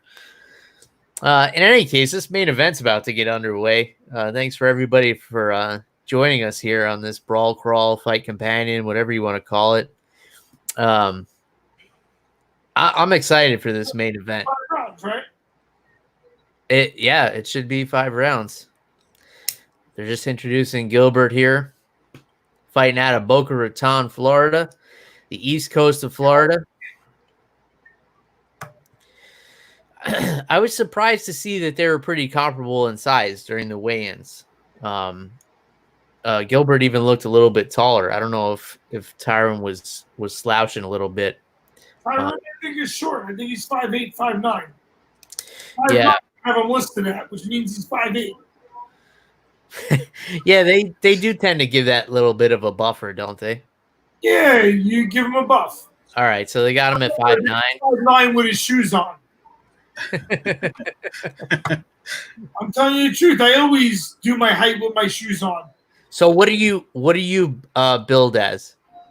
Dude, I'm built at 5'5", but I'm probably shorter, right? I don't know. I mean, who gives a fuck? Anyway, I've seen you in person. I'd say 5'5" is pretty accurate. Yeah. Maybe measure me shoes off. I'm about 5'6" myself. I wasn't much taller than you. Yeah. We were pretty close in height. What about my density? I think more about density than size. Yeah, you're pretty dense. Yeah, I think I think all three of us are pretty dense. Anyway, this yeah, you're not wrong, Bill. Yeah, none of us are gonna float very well. In any case, we're underway with this main event here that I'm super excited for. I think the other announcer needs to get better clothing. He's not Bruce Buffer style. Yeah, man, he got his suit at Kohl's, I think. But Woodley, I mean, he hasn't fought in a little bit, right? Not since he fought Kamaru Usman. A little slow. Yeah. Well, say Burns is on him. Well, Woodley's always a counter striker, so he's gonna wait for you to make the first. Oh shit! Burns dropped him. Jiu-Jitsu black belt. Man, now you're underneath a high level. I mean, Woodley's a black belt himself, but there's levels to this.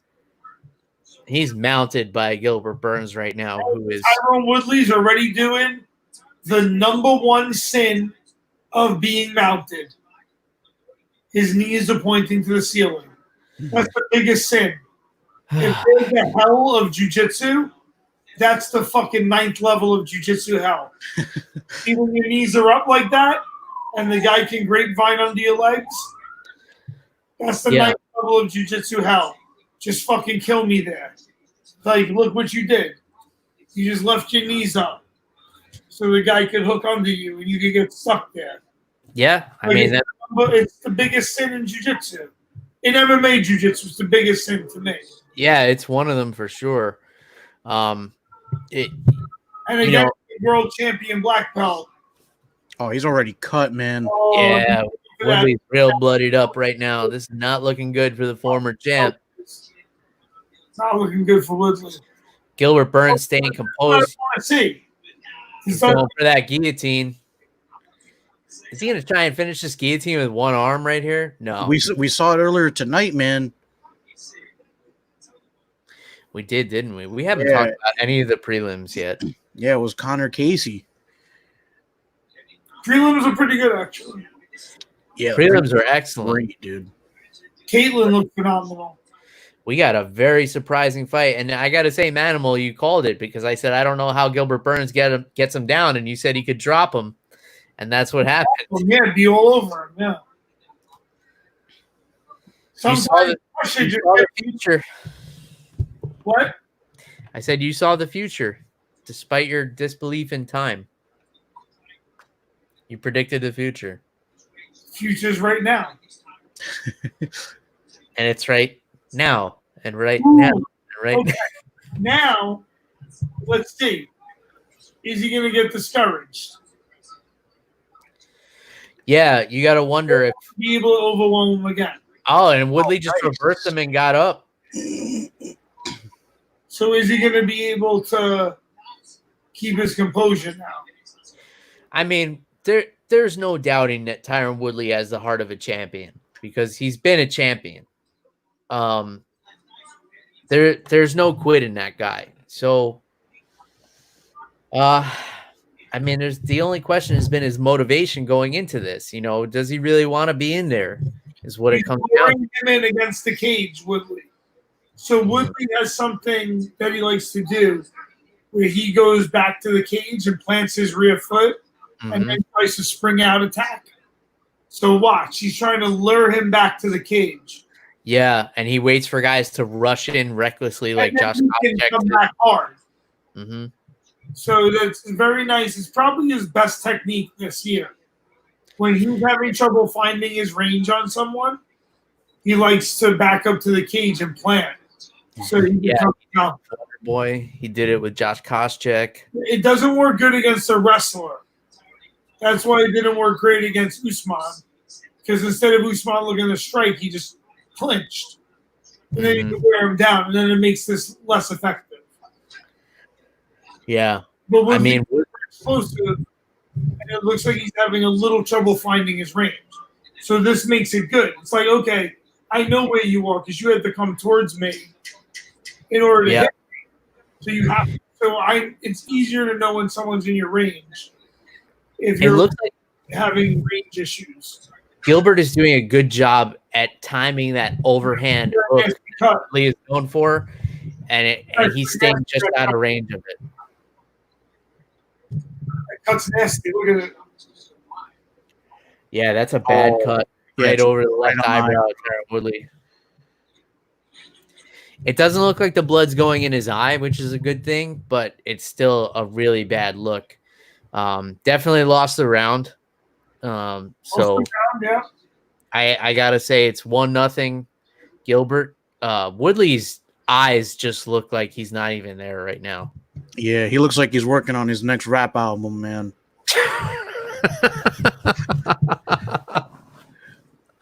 Oh man. Yeah, not a great round for the former champ. Man, his eyes just look vacant. It just looks like he's not even there. He's not present. Yeah, but Tyron Woodley always looks like that. That's true. That's true. Oh, man, you get down hard. I gotta say, I'm not a fan of the tweets popping up in the middle of the fight. All right. Big first round for Gilbert Burns and a big gash over the eyebrow of Tyron Woodley. I can't believe that's not bleeding.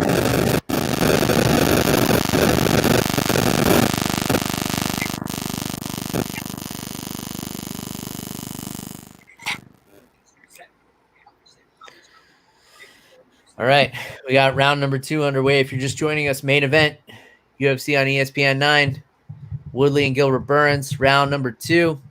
We're at 4 minutes, 30 seconds right now if you want to sync up with us. If not, that's cool. Leave in the comments what you're drinking out there. We always love hearing that during the show. And Gilbert Burns taking control of the octagon again here in this second round.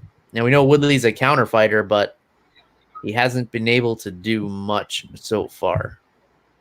Definitely Burns won the first round. Maybe even 10-8. But I'd say 10-9. Yeah. A 10-8 would be understandable since he had him on the ground, the big cut. Dropped him with the big shots. Herb Dean was taking a close look with some of those hammer fists, but I would agree with you, and I would score it a 10-9 for Gilbert in that first as well. Nice high kick from Gilbert right there. He's really mixing up his striking. His striking is looking a lot cleaner.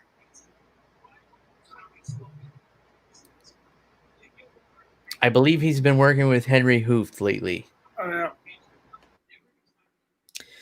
Gilbert feinting a lot. He's making Tyron react. It looks like he's got Tyron's timing down.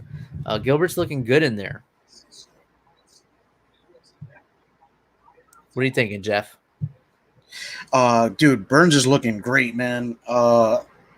He is showing no fear in front of Tyron Woodley, and you got to give it to him, dude. I didn't think it would be going like this. I didn't think we'd see such a tentative Tyron Woodley. Nice. Yeah. Great takedown. Gilbert looks to be the quicker fighter. Oh man. Yeah, Gilbert Burns is taking it to him, man. This is looking bad for Woodley. Yeah. He hit it was like a hybrid body lock double leg. Yeah, he went high on it. Yeah. Yeah, he caught him like high. It was like a double leg entry, but then he finished with the body lock. That was really nice. He's looking to tie him up on the ground. He's doing the right things here. Yeah, dude, that level change was great. Yeah, I can see that actually. I think that's what threw Woodley off. That's why he was able to finish it, because he thought Gilbert was changing levels, and then he came back up high and just took him off his feet when his feet were off the ground to sprawl. That was perfect. Woodley cage walking, trying to get back up here, and Gilbert throwing some knees. Gilbert has good pressure. See, he's using his head. Yeah. I mean, good right there. That's a world-class grappler right there. Yeah, that's good religion. Always look to, whenever you can, it's always good to use your head like another hand. Mm-hmm. Nice. Good scramble. But this also can be getting Woodley very tired. Yeah. Yeah. You don't Typically want the move of a wrestler. Typically, you see wrestlers using their head a lot more than traditional Brazilian Jiu-Jitsu guys. I mean, there's no reason not to. There isn't, but there's nothing in Jiu-Jitsu that says it's prohibited. No, it's not prohibited. It's just not. I find it's not that typical. I find it's more prevalent with wrestlers. You know why? Because they think it's kind of a dick move sometimes. But if a guy's trying to break my ankle and tear my knee apart, that's a dick move. That's more dick move than me putting my head on your head. Mm-hmm. I mean, just saying, like, the nature of jiu-jitsu is, I mean, Yeah. Whereas I had this problem transitioning into jiu-jitsu as well, because in wrestling, you tend to lean your head against each other, head to shoulder, a lot of pressure leading with the head. And yeah, some jiu-jitsu guys find that like insulting, I guess. insulting, I guess. Yeah, I don't understand it. Because for MMA jiu-jitsu, why? That's what you want to do. All right, 2 rounds down. I mean, that round was a little closer. Yeah, but definitely still for Gilbert. I got it 2-0 for Gilbert. He had that takedown. He was controlling the octagon. I mean, Woodley finished with him up against the cage, but that's pretty much all he did in that round. How do you got it, Jeff? Yeah, I got it 2 rounds for Burns. Yeah. Exciting fight so far. I mean, definitely not the way I saw it going. I thought we would see, I guess I was hoping to see a hungrier Tyron Woodley in there, maybe a little bit more aggressive, and that would have been an exciting fight. But still exciting seeing Gilbert Burns, putting the pace on Tyron Woodley here, looking good against a former champ. See Woodley come back in this round. Yeah, I'd like to see it be competitive. That would be fun.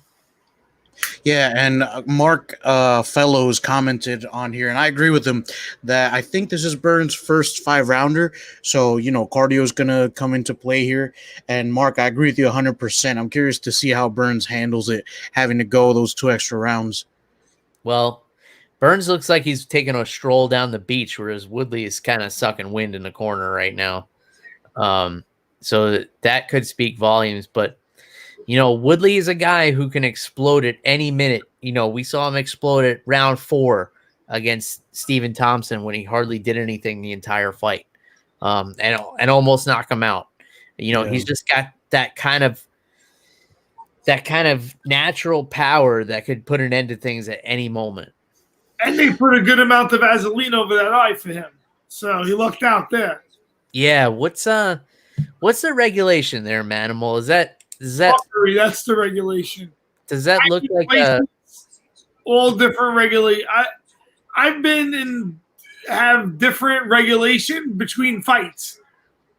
Like, let's say you put one guy's face a certain way, he goes out, he fights, and then another guy's a certain way, and no, it's no good. It's very, who knows what you're looking at when the light is on it. It's really just a judgment call by the athletic commissioner or the ref.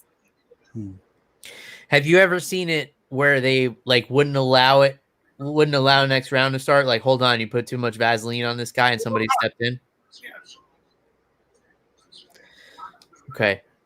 And backstage. So some places, it doesn't happen in UFC because they put the Vaseline on you before you go into the cage. Uh-huh. Like, your first coat of Vaseline is by the guy who checks you. Mm-hmm.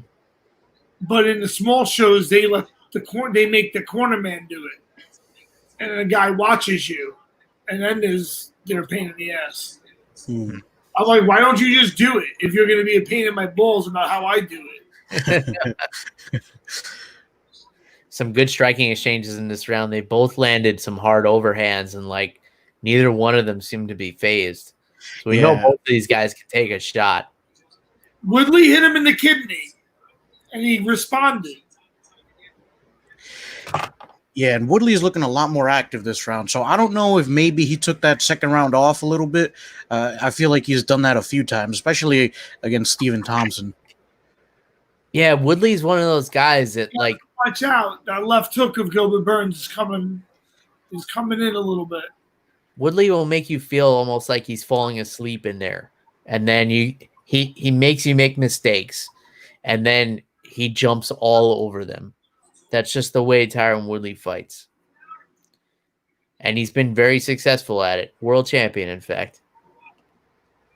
If he didn't lose that Usman fight, he could have been making a case for best welterweight.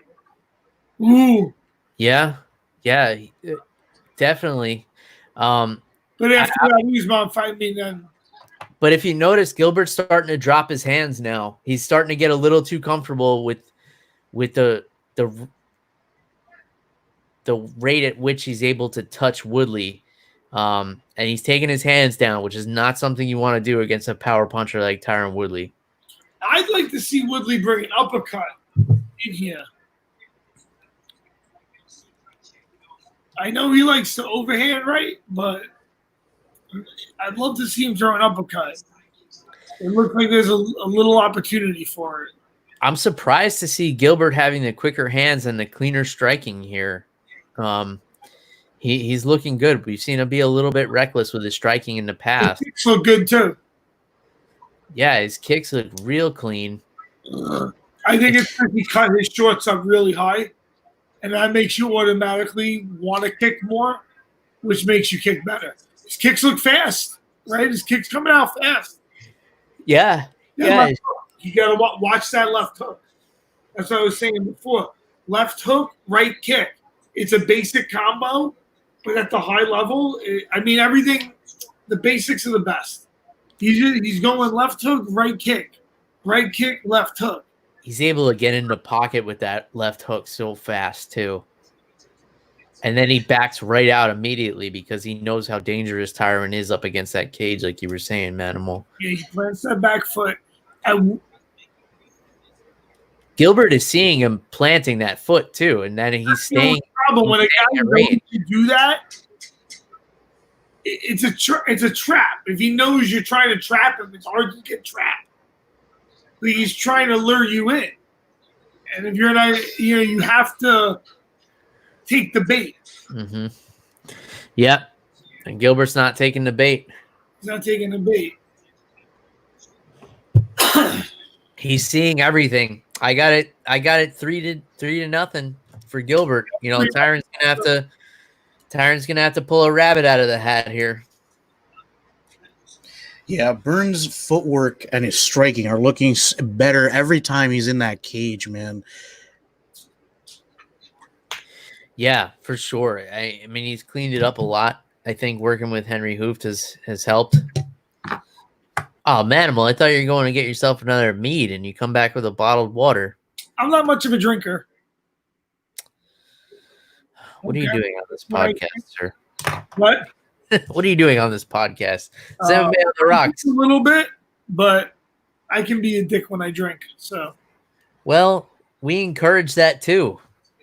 I'm already a dick. You want me more of a dick? You want me less of a dick? Yes, I want you at full dick. Full hard on. Raging. Yeah, you could be flaccid. It doesn't matter. All right, Pablo wants to know what round it is. It's round 4, buddy. We in there. We in there. Longer. They said this was going to end at 11:30. Can I get a quicker card? To see the fucking Call of Duty 7. I've thought about moving to Las Vegas just so the UFC cards would end earlier. It's a good idea. Mark is disappointed that only 33.33% of the MMA on the Rocks hosts are drinking. Well, if it's any consolation, Mark, I'm drinking enough for the 3 of us, I think. I had a drink. I think about leaving New York sometimes, especially now that it's a police state. Yeah, I think about leaving Jersey all the time just because it sucks most of the time. Yeah, Jersey sucks. Yeah, I can't argue with that. Jersey does suck. I lived there for 2 years myself, and I gotta say, Like New York at least has some redeeming qualities. Like pizza. Pizza. You can get anything you want, anytime you want. Henzo's, Law, all the best places to train and eat. Jersey has the Jersey Shore, which almost nullifies itself.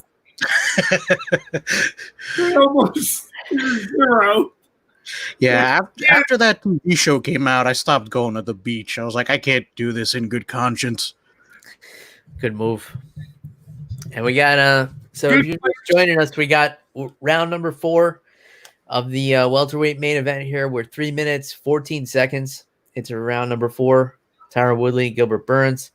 A little bit of a grappling exchange up against the cage. Burns was pushing Woodley up. Now Woodley reversed, and he's holding Gilbert Burns up against the cage. Isn't Woodley a wrestler? Yes, sir. Really?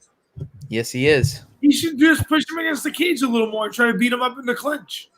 He looked, even though they weren't in a clinch a lot, he didn't get hit at all. He had no range problem. Woodley might want to become a clinch-based fighter. Yeah. I mean, if he can clinch and then throw like body shots and knees, that might be a better strategy for him. yeah, for sure. I mean, because he had a little bit of success, even though it wasn't a lot. I'm an optimist, right? I make the best of every situation. I'm trying to see the best things he's doing and be like, oh, that wasn't that bad. yeah, I mean, just really beating him to the punch. Yeah. The game plan doesn't seem to be working that well. The game plan doesn't seem to be existing here, Bill. He's kind of just go out there and do whatever comes naturally. Oh, and now Burns is feeling confident. Yeah, Burns has been using his jab really well too, man. So he waited until he was hurt to wrestle. Oh, Burns just dropped him. And now Woodley's wrestling. Oh, that's what I'm saying. Now he's wrestling. But now he's hurt, so he's going to his instincts here. He was two-time All-American at Missouri, for anybody who is wondering, is Tyron Woodley. Came up short twice in the national championships as well, I believe. Anybody feel free to correct me on that. But yeah, Woodley still looks a little rocked here, and Gilbert got him down. Bad news if you're Tyron Woodley, man, because why not use your wrestling when you're fresh? Instead, he used his wrestling when he was hurt. Well, obviously, his instinct is to do that. I tend to agree with Justin Gaethje's philosophy on that because he's been fighting for a long time. Justin Gaethje, another All-American wrestler, he knows the energy it takes to grapple, and he knows the energy it takes to strike, and he has the ability to knock people out. If it takes less energy to knock somebody out, like why not do that instead of grapple? I think Woodley has a similar approach. I'm not one to talk because Justin Gaethje would probably knock me out in like a minute. But as a grappler, I think it just gives you more options as a striker. I think you should always try to grapple a little bit because it gives the guy something else to worry about. And then it might make it very easy for you to take a guy down then. And then if you take a guy down, he gets back up, and it becomes easier for you to do what you want to do. Why not? Wow, Gilbert came, it looked like pretty close to finishing that with an arm-in guillotine. Weird arm-in guillotine. It was, I mean, I would call it an arm-in guillotine. It looked like it bordered. Yeah, I guess arm-in guillotine. It bordered on, like, if he shifted a little bit, it could have been a Darce. But it was like a weird arm-in guillotine, and he was trying to trap that leg of Tyron to put more pressure on the neck. I don't think Tyron has the ability to knock him out at this point in the fight. Well, Tyron always has the ability to knock anyone out. Body shots. But it's going to take a Hail Mary from Tyron Woodley here. I got him down 4-0. I got him that. Yeah, me too. Jeff? Yeah, I think it's unanimous at this point. I think he needs to come out the way he did when he fought Robbie Lawler for the welterweight belt when Lawler was a champ, man. Just come out, swing for the fences, and see what happens. You're already losing the fight. Sometimes you got to go out on your sword, yeah. Gilbert Burns has almost been more dominant than Kamaru Usman was. Yeah, I think so. In a lot of ways. In the striking, definitely. He's landed some clean combinations. He's taken Woodley down. Like, who takes Tyron Woodley down? Kamaru Usman and Gilbert Burns. They're the only two I can think of. And Gilbert Burns is a jiu-jitsu guy, not a wrestler, really. Yeah. I mean, he's been working on his wrestling, but like... But this is what I'm telling you. Gilbert Burns is striking. He's grappling also. It's way easier for him to take Tyron Woodley down when he's landing effective strikes. Like, there's no reason to choose one over the other. Like, there's a way to use a little bit of it in your style. And don't get me wrong, Gaethje will be a champ without probably ever having to wrestle. Unless Khabib starts wrestling him up, then he's going to have to wrestle, right? Well, here's the thing with that.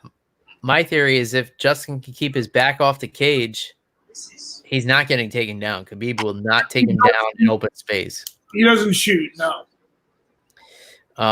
But, you know, is it going to be a 25-foot cage? Is it going to be a 30-foot cage? That might make a difference in that fight. I think it favors the grappler because I have to cut less space off on you. Well, they're both grapplers, but it would favor the grappler who likes to work up against the cage and Khabib if they're in the – because, you know, Gaethje wouldn't have as much room to make space. Gilbert Burns just wearing down Tyron Woodley up against – Speaking of being up against the cage, Gilbert Burns is wearing him down against the cage. Easy to clinch. He easily clinched him. I mean, Tyrone reversed it a little bit. Gilbert was going for a tricky leg sweep right there, like inside-out trip. I like that. He's slapping him. Look, Gilbert Burns slaps him. The old Stockton technique. I like this. Yeah. That's what I'm saying. The open hand smack on the ear. That shit hurts. It's a good strike. It doesn't Really, look like much. What? You really should slap more in a fight. Because You know- first it gives you extra room over the fist. And second, it gives you a different stimulus. You know, Like if you vary the stimulus, you punch him, smack him, backhand him. It's like 3 different stimuluses. yeah, and that palm isn't padded. You know who was the master of that was Bas Rutten. He was the master of the open hand strike. Watched the great old school fight the other day, Bas Rutten versus Toyoshi Kasaka. Great old school fight. Oh yeah, for sure. Yeah, back in the old That was shooter. when you could kick to the face on the ground.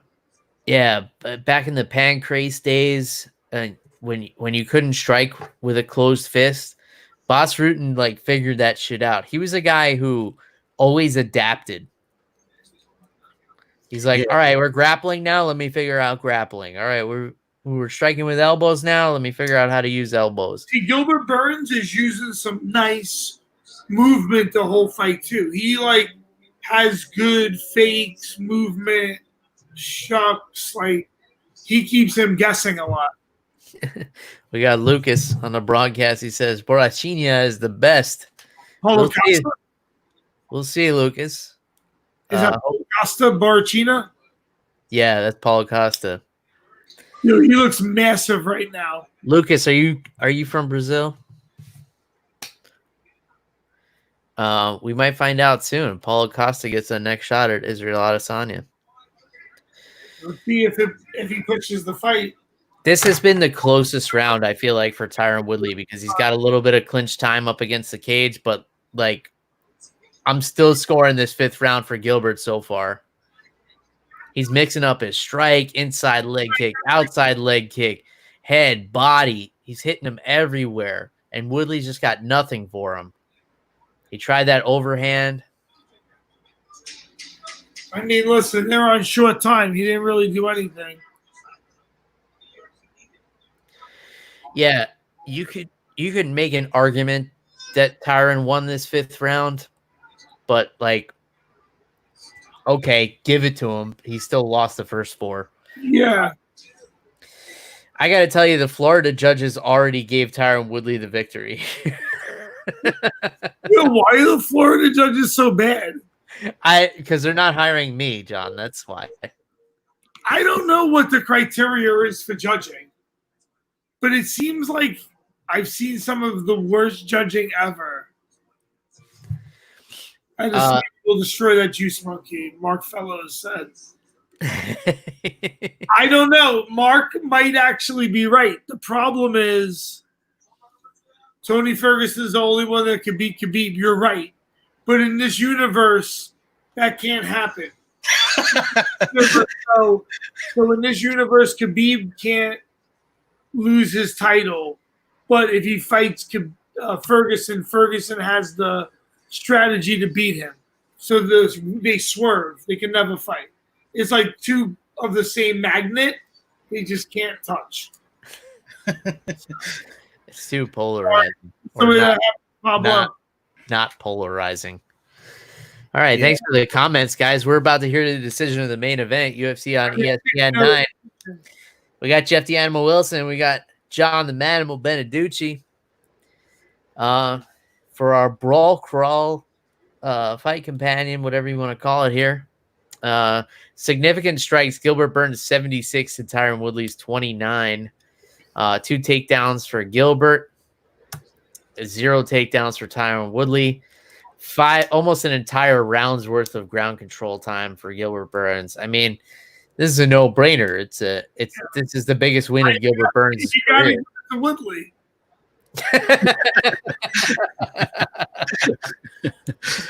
John, are you sure you're not in Florida right now? 50-44 for Burns. That's super dominant.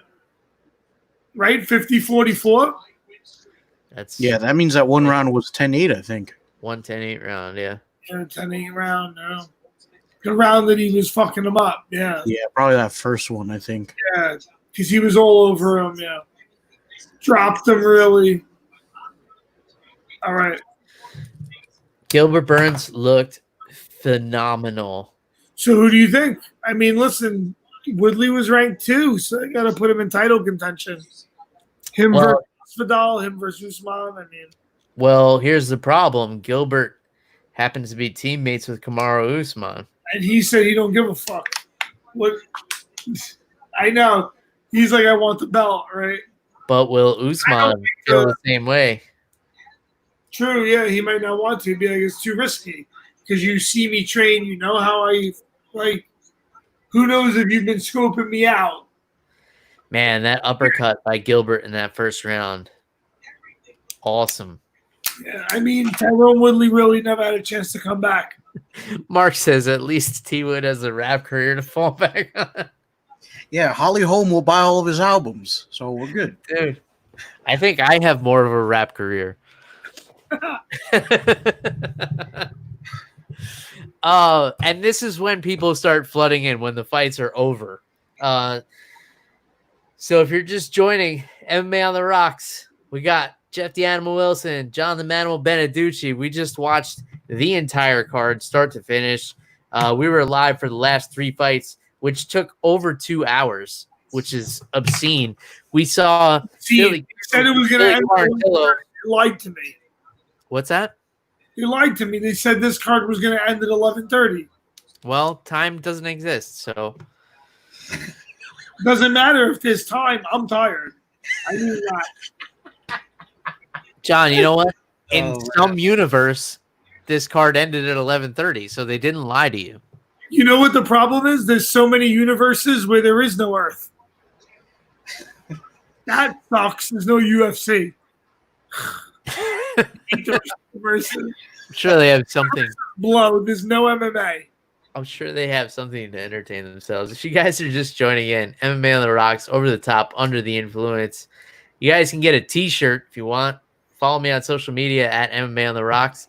Links in my bio on Instagram and a pinned tweet on Twitter. Jeff, I'll start with you. Who impressed you the most tonight, start to finish? I'll be honest with you, Bill. I think I was most impressed by, excuse me, this dude. Actually, I got 2 of them for you. Casey Kenny, who we talked about a little bit earlier, how he hit that guillotine on Louis Smolka from the top. So I was really impressed by him, and I was also impressed by Jamal Hill, man. He put on a great performance during the prelims against Clitson Abreu, where he won with a very nice knee to the body and some punches. And I was also impressed with Chris Gutierrez, who opened the card and won with a TKO via leg kicks. You don't often see that, so I love those. Dude, Chris Gutierrez looked nasty. And my uncle Tommy Welker says he can't believe that Tyron Woodley got beat up by Sammy Sosa, and I never I never thought about the fact. I see it now. Now I can't unsee it. I can't unsee it either. Gilbert Burns looked like Sammy Sosa. Yeah, Chris Gutierrez in the curtain jerker looked awesome, man. Those low calf kicks. Vince Morales' leg was swollen up. It looked like a. You could have stopped at any time. Yeah, Bill, which one? Both of his legs were beat up like Christmas hams. Dude, that left leg though. That left leg, when they did the close up of it, it was like at least 2.5 times the size. I gotta go. Listen, Billy Q's fight was great. He really came back. You know, he definitely had some adversity there. Mm-hmm. I love Mackenzie Dern's fight. That knee bar, old school knee bar, underrated submission. Mm-hmm. Very underrated submission. For the record, the first leg lock submission in women's MMA history in the UFC. Yeah, in UFC women's history, yeah. Because women don't tap to heel hooks, really. Yeah, they do tend to have flexible heels and ankles. Heels, ankles, knees. No. Just break your leg back. Mm-hmm.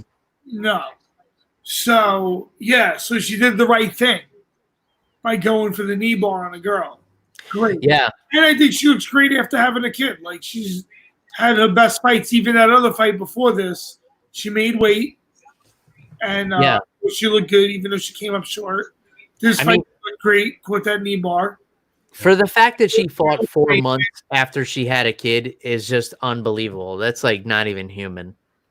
And she was missing weight before that. It doesn't make sense to me, but whatever. Who were your picks, Bill? Well, Jamal Hill looked really impressive to me with his knockout of Clifton Abreu. He's Billy Q's good luck charm. What's that? He's Billy Q's good luck charm. Him and Billy Q are each other's good luck charms.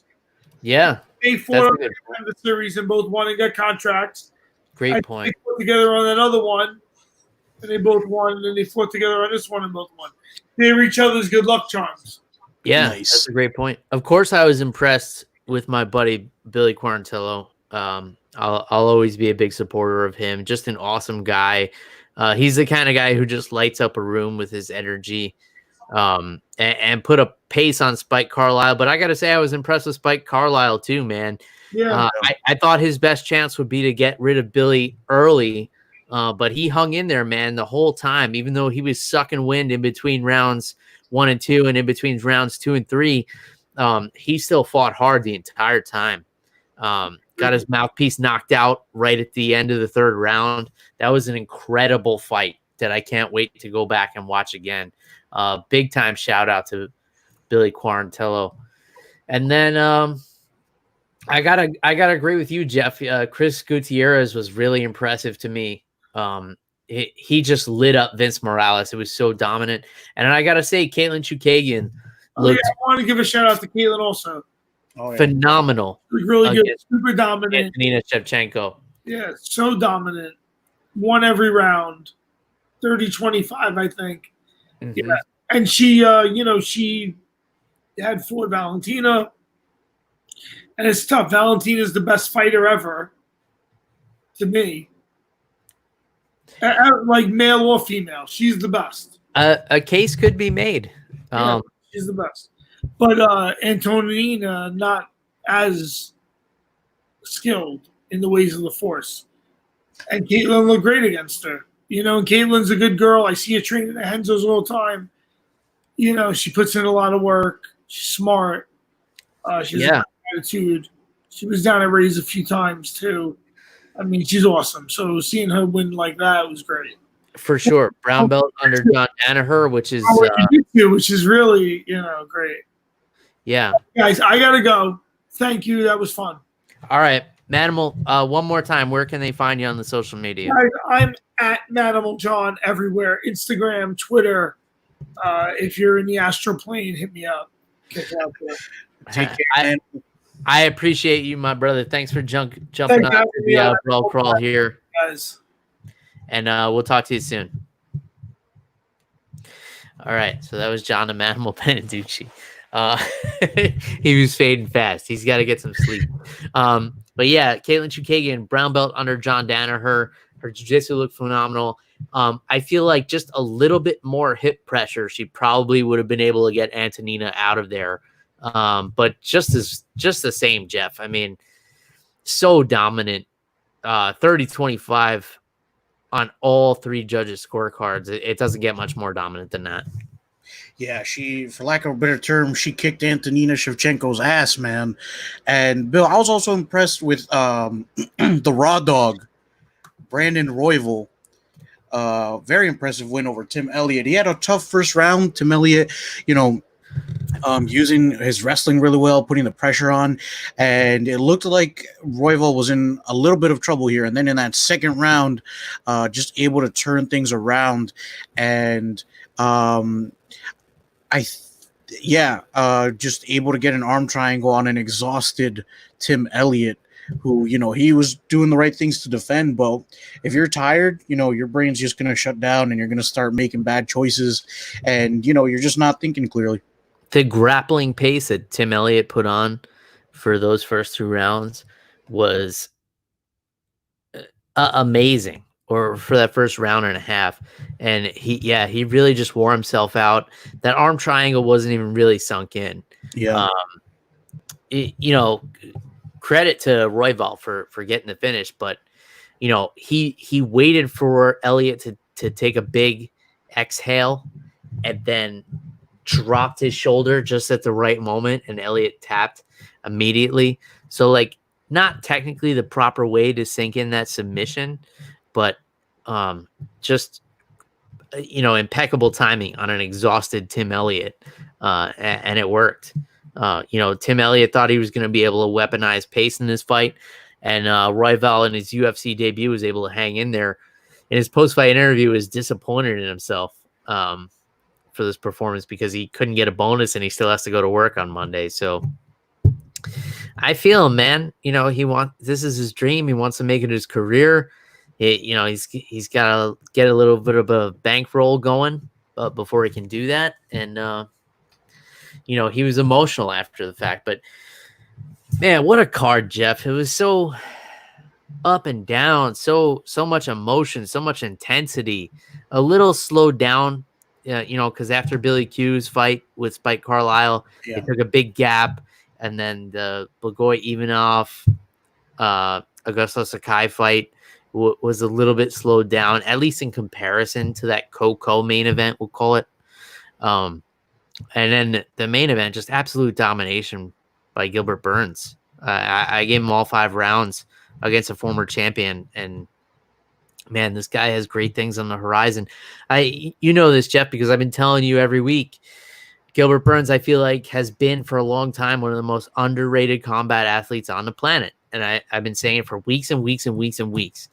And I say combat athlete because of his accomplishments in jiu-jitsu and submission grappling. And yes, they are 2 different things. And I think he just showed the world who he is tonight, Jeff. What do you think? Yeah, absolutely, man. And excuse me, I've been following Gilbert Burns ever since his fight with Hector Lombard.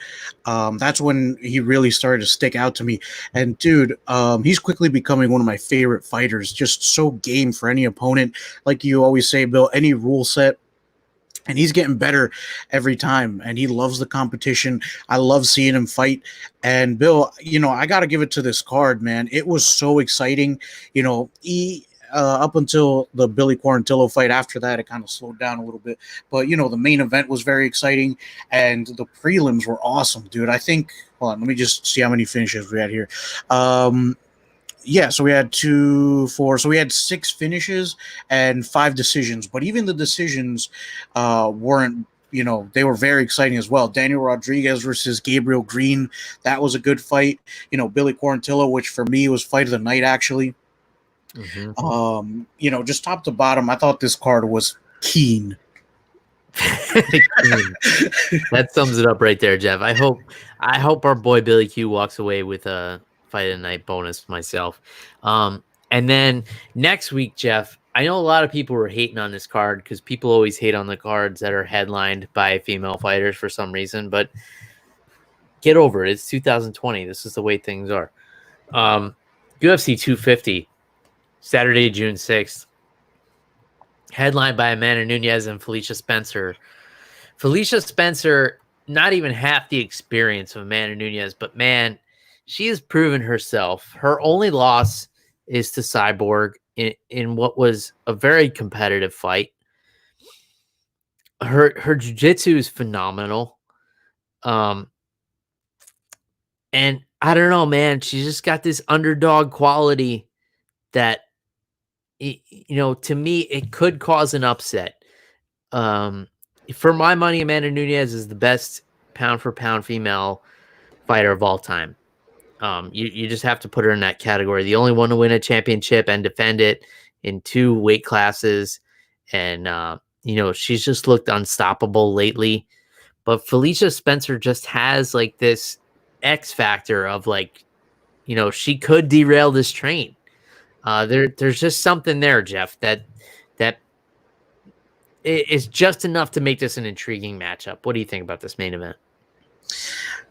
Bill, I'd want to agree with you, man. But when you look at Amanda Nunes' resume, I don't know, man. I don't see it being too competitive, man. I mean, look at who Nunes has beat: Holly Holm, Misha Tate, Ronda Rousey, Chris Cyborg, all in the same lifetime. I never in my wildest dreams thought that I would list all those names as losses to one fighter. So, you got to give it to Amanda Nunes here. Just looking at her body of work, I mean, it's going to definitely be an uphill battle for Felicia Spencer. I mean, for her to win, she has to fight the perfect fight, Bill. Like, you cannot make a single mistake against Amanda Nunes because she will make you pay for it one way or another. That's true, but maybe you can't make a single mistake against Felicia Spencer.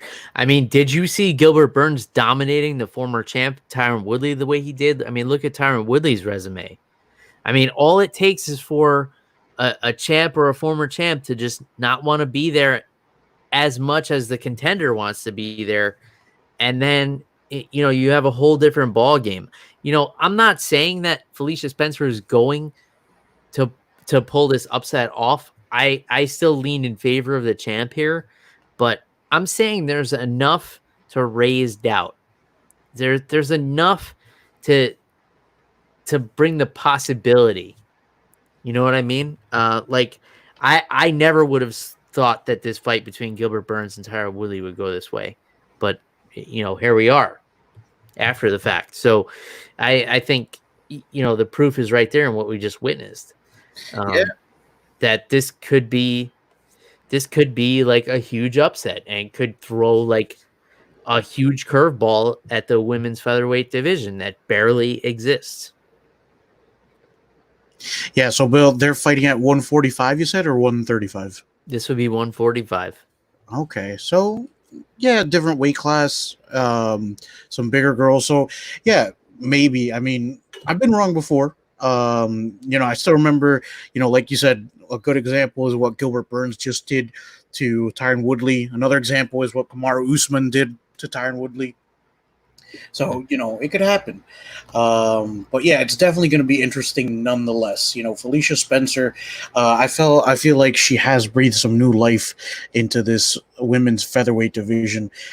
She's been on a bit of a tear. Like you said, her only major loss was Chris Cyborg. But Bill, I think this card, top to bottom, looks really good. The co-main event, we have Rafael Sunsao versus Cody Garbrandt. We have a couple of bantamweights on here too. Aljamain Sterling versus Corey Sandhagen, which I'm really excited for. I think that's basically a title eliminator there. Eddie Wineland's on this card too, Bill. Haven't heard that name in a while. Against Sean O'Malley. Yeah, Eddie Wineland seems to be the guy they're throwing in there to build up these young bucks. But I want to backtrack a little bit, Jeff. That co-main event, Cody Garbrandt, Rafael Sunsao, like what? That's a fucking fight, man. Nobody's talking about it. That's an awesome fight. Sunsao, amazing. A lot of people probably forgot. This guy is a fucking killer. And a lot of people may have forgotten about Cody Garbrandt, too. Because he hit a little bit of a rough patch. Once he got knocked out for the first time, it seemed to like kind of throw him off the rails a little bit. But for a while there, it seemed like he was going to run this bantamweight division. Changing camps and a couple of knockout losses, but a couple of them were against TJ Dillashaw, which has to be a little questionable now that we know that he's tested positive and been on a suspension. Two guys who both at one point have been at the top of the division. Really exciting fight. And yeah, Corey Sandhagen and Aljamain Sterling, you would think this would be the title eliminator, yet it's lower on the card than Cody Garbrandt and Rafael Assunção. Now, I would agree with you that Sandhagen and Sterling, the winner of that should get the next, crack at the title. Let's say they have, Aldo and Rice fight for the vacant title. I think that's what they're doing. Yeah, I think so as well. Now, logic would say the winner of Sterling and Sandhagen would get that shot, but then why is there a fight in the same weight class as a co-main event in Garbrandt and Assunção? That's a bit of a head scratcher to me, Jeff. So I think if you're going to be the winner in either one of these fights, you've got to be the most impressive winner. So let's say the co-main event goes to a decision, but Sandhagen and Sterling has a spectacular finish. They're going to be ahead. But if Sterling and Sandhagen is a close fight and goes to a decision and there's a spectacular finish in the co-main event, I wouldn't want to be Sandhagen or Sterling at the end of that. But we know that the entire Law MMA team is out there in Vegas right now. They got Steamroller Favola, Ali Quinta, Merab Dvalishvili. We'll throw Billy Quarantillo in there because he's a friend of theirs as well. The two gyms, Gracie Tampa South and Law MMA, are very friendly with each other. Teams all out there. They're pulling for Aljamain to get a much-deserved title shot. That's exciting. Neil Magny and Anthony Rocco Martin. That's an awesome fight. Two spectacular grapplers and two guys who are very solid in the stand-up as well. Chase Hooper, the young up-and-coming phenom, I guess you can call him. He was a brown belt at like 19 years old. I think he was 20 years old. His last UFC win, he told Joe Rogan he wanted to go get M&Ms. That's what he was excited for. He's getting in there with Alex Caceres, who they throw in there when they want somebody to get submitted. So I'm not a betting man, but if I were, I would put my money on Chase Hooper by a submission there. We got Ian Heinisch and Gerald Meerschaert. Jeff, for me, this could headline a card. That's a fucking awesome middleweight fight right there. Ian Heinisch and Gerald Meerschaert. Two very underappreciated fighters. These guys always put on a show. Then we got Cody Stamann and Brian Kelleher. Brian Kelleher just fought like yesterday. And he's getting back in there against Cody Stamann, who's a stud. And then we got Evan Dunham against Gilbert Burns' brother, Herbert Burns, who got his spot in the UFC on the Contender Series not too long ago. So we could have two brothers working their way towards title contention here. Hussier Formiga and Alex Perez. That's a fun fight. And then the first fight on the card, Jeff, Alonzo Menefield, the 9-0 Alonzo Menefield, and Devin Clark, 11-4 Devin Clark. Don't miss that fucking fight, which is the first one on the card. I'm really excited for this card, Jeff. Like, the more we're talking about it, I'm getting really hyped up for it. What's sticking out to you? Yeah, dude, UFC 250 is looking awesome. And Bill, I like I said, I love the main event. The main card looks awesome. But on this prelim card, I'm really excited for Alex Caceres versus Chase Hooper, man. I think that's going to be fireworks. Also, Ian Heinisch versus Gerald Meerschaert. That could be fight of the night. So, Bill, the UFC is pulling out all the stops in quarantine, dude. The fight cards are a little, they've been a little bit sparse, ever since that week that we had the 3 cards in 1 week. But, dude, the UFC is pulling out all the stops. And I got to say, I love it, man. Tonight's card was fantastic. I think next week is going to be even better. Yeah, I mean, a lot of people are complaining about this card, but, like, it's MMA. Fans complain about everything. That Chase Hooper fight is going to be awesome. A teammate of mine happened to fight Chase Hooper right before he got into the UFC. Shout out to Sky Moisicek, who's a teammate of mine, brown belt, very good at jiu-jitsu. Had a really difficult time with Chase Hooper, and Sky is a very seasoned fighter. He's had a lot of fights. He's 38 or 39 years old now. He's been in the game a long time, and Chase, really gave him a hard time. TKO'd him late in the fight. Yeah, man, this is a fun card all the way up and down. I don't want to miss one of these fights. I'd say the one I'm most excited for, I'll give you the sleeper fight. The sleeper fight is Ian Heinisch and Gerald Meerschaert. That's the one you shouldn't miss. Another sleeper fight is Lonzo Menafield and Devin Clark.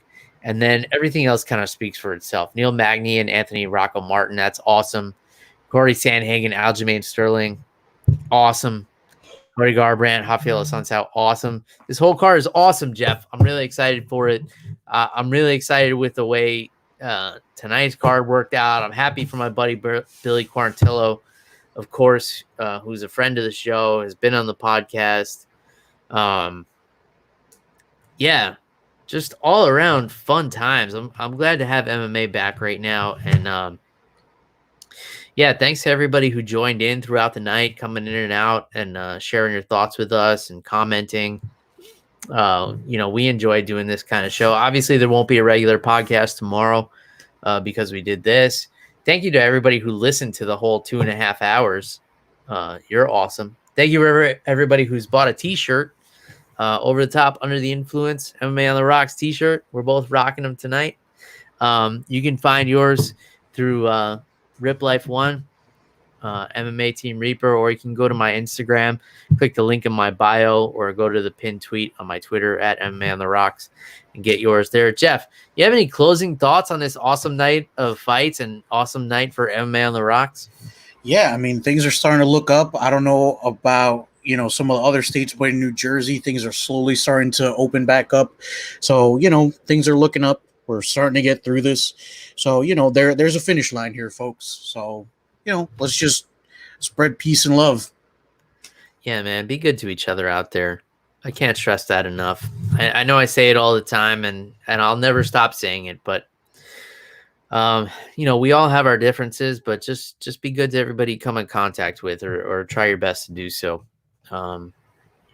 There's a lot of really scary stuff going on out there, and people are scared enough to go outside because of viruses and everything. They don't need more reasons to be scared to go outside. So let's all take care of each other out there. If you want to get a hold of Jeff, you can do so at animal_Wilson on Twitter and Instagram. You guys know how to get a hold of me. It's at MMA on the Rocks everywhere on the internet. Go to MMAonTheRocks.com, which is undergoing a revamp right now. We're going to be unveiling a brand new website in the next couple of weeks. I'm really excited about that. We got the t-shirts on sale. Wherever you're watching or listening, please share the show. Give us a review. Hit the thumbs up. Hit the subscribe. Write a review if you have the time. A lot of you have the time. Some of you are still in quarantine there. It really helps us out, helps other people find the show, and we can bring more people into the party here. We like doing these kinds of things. So thank you to everybody. That's all we got, folks.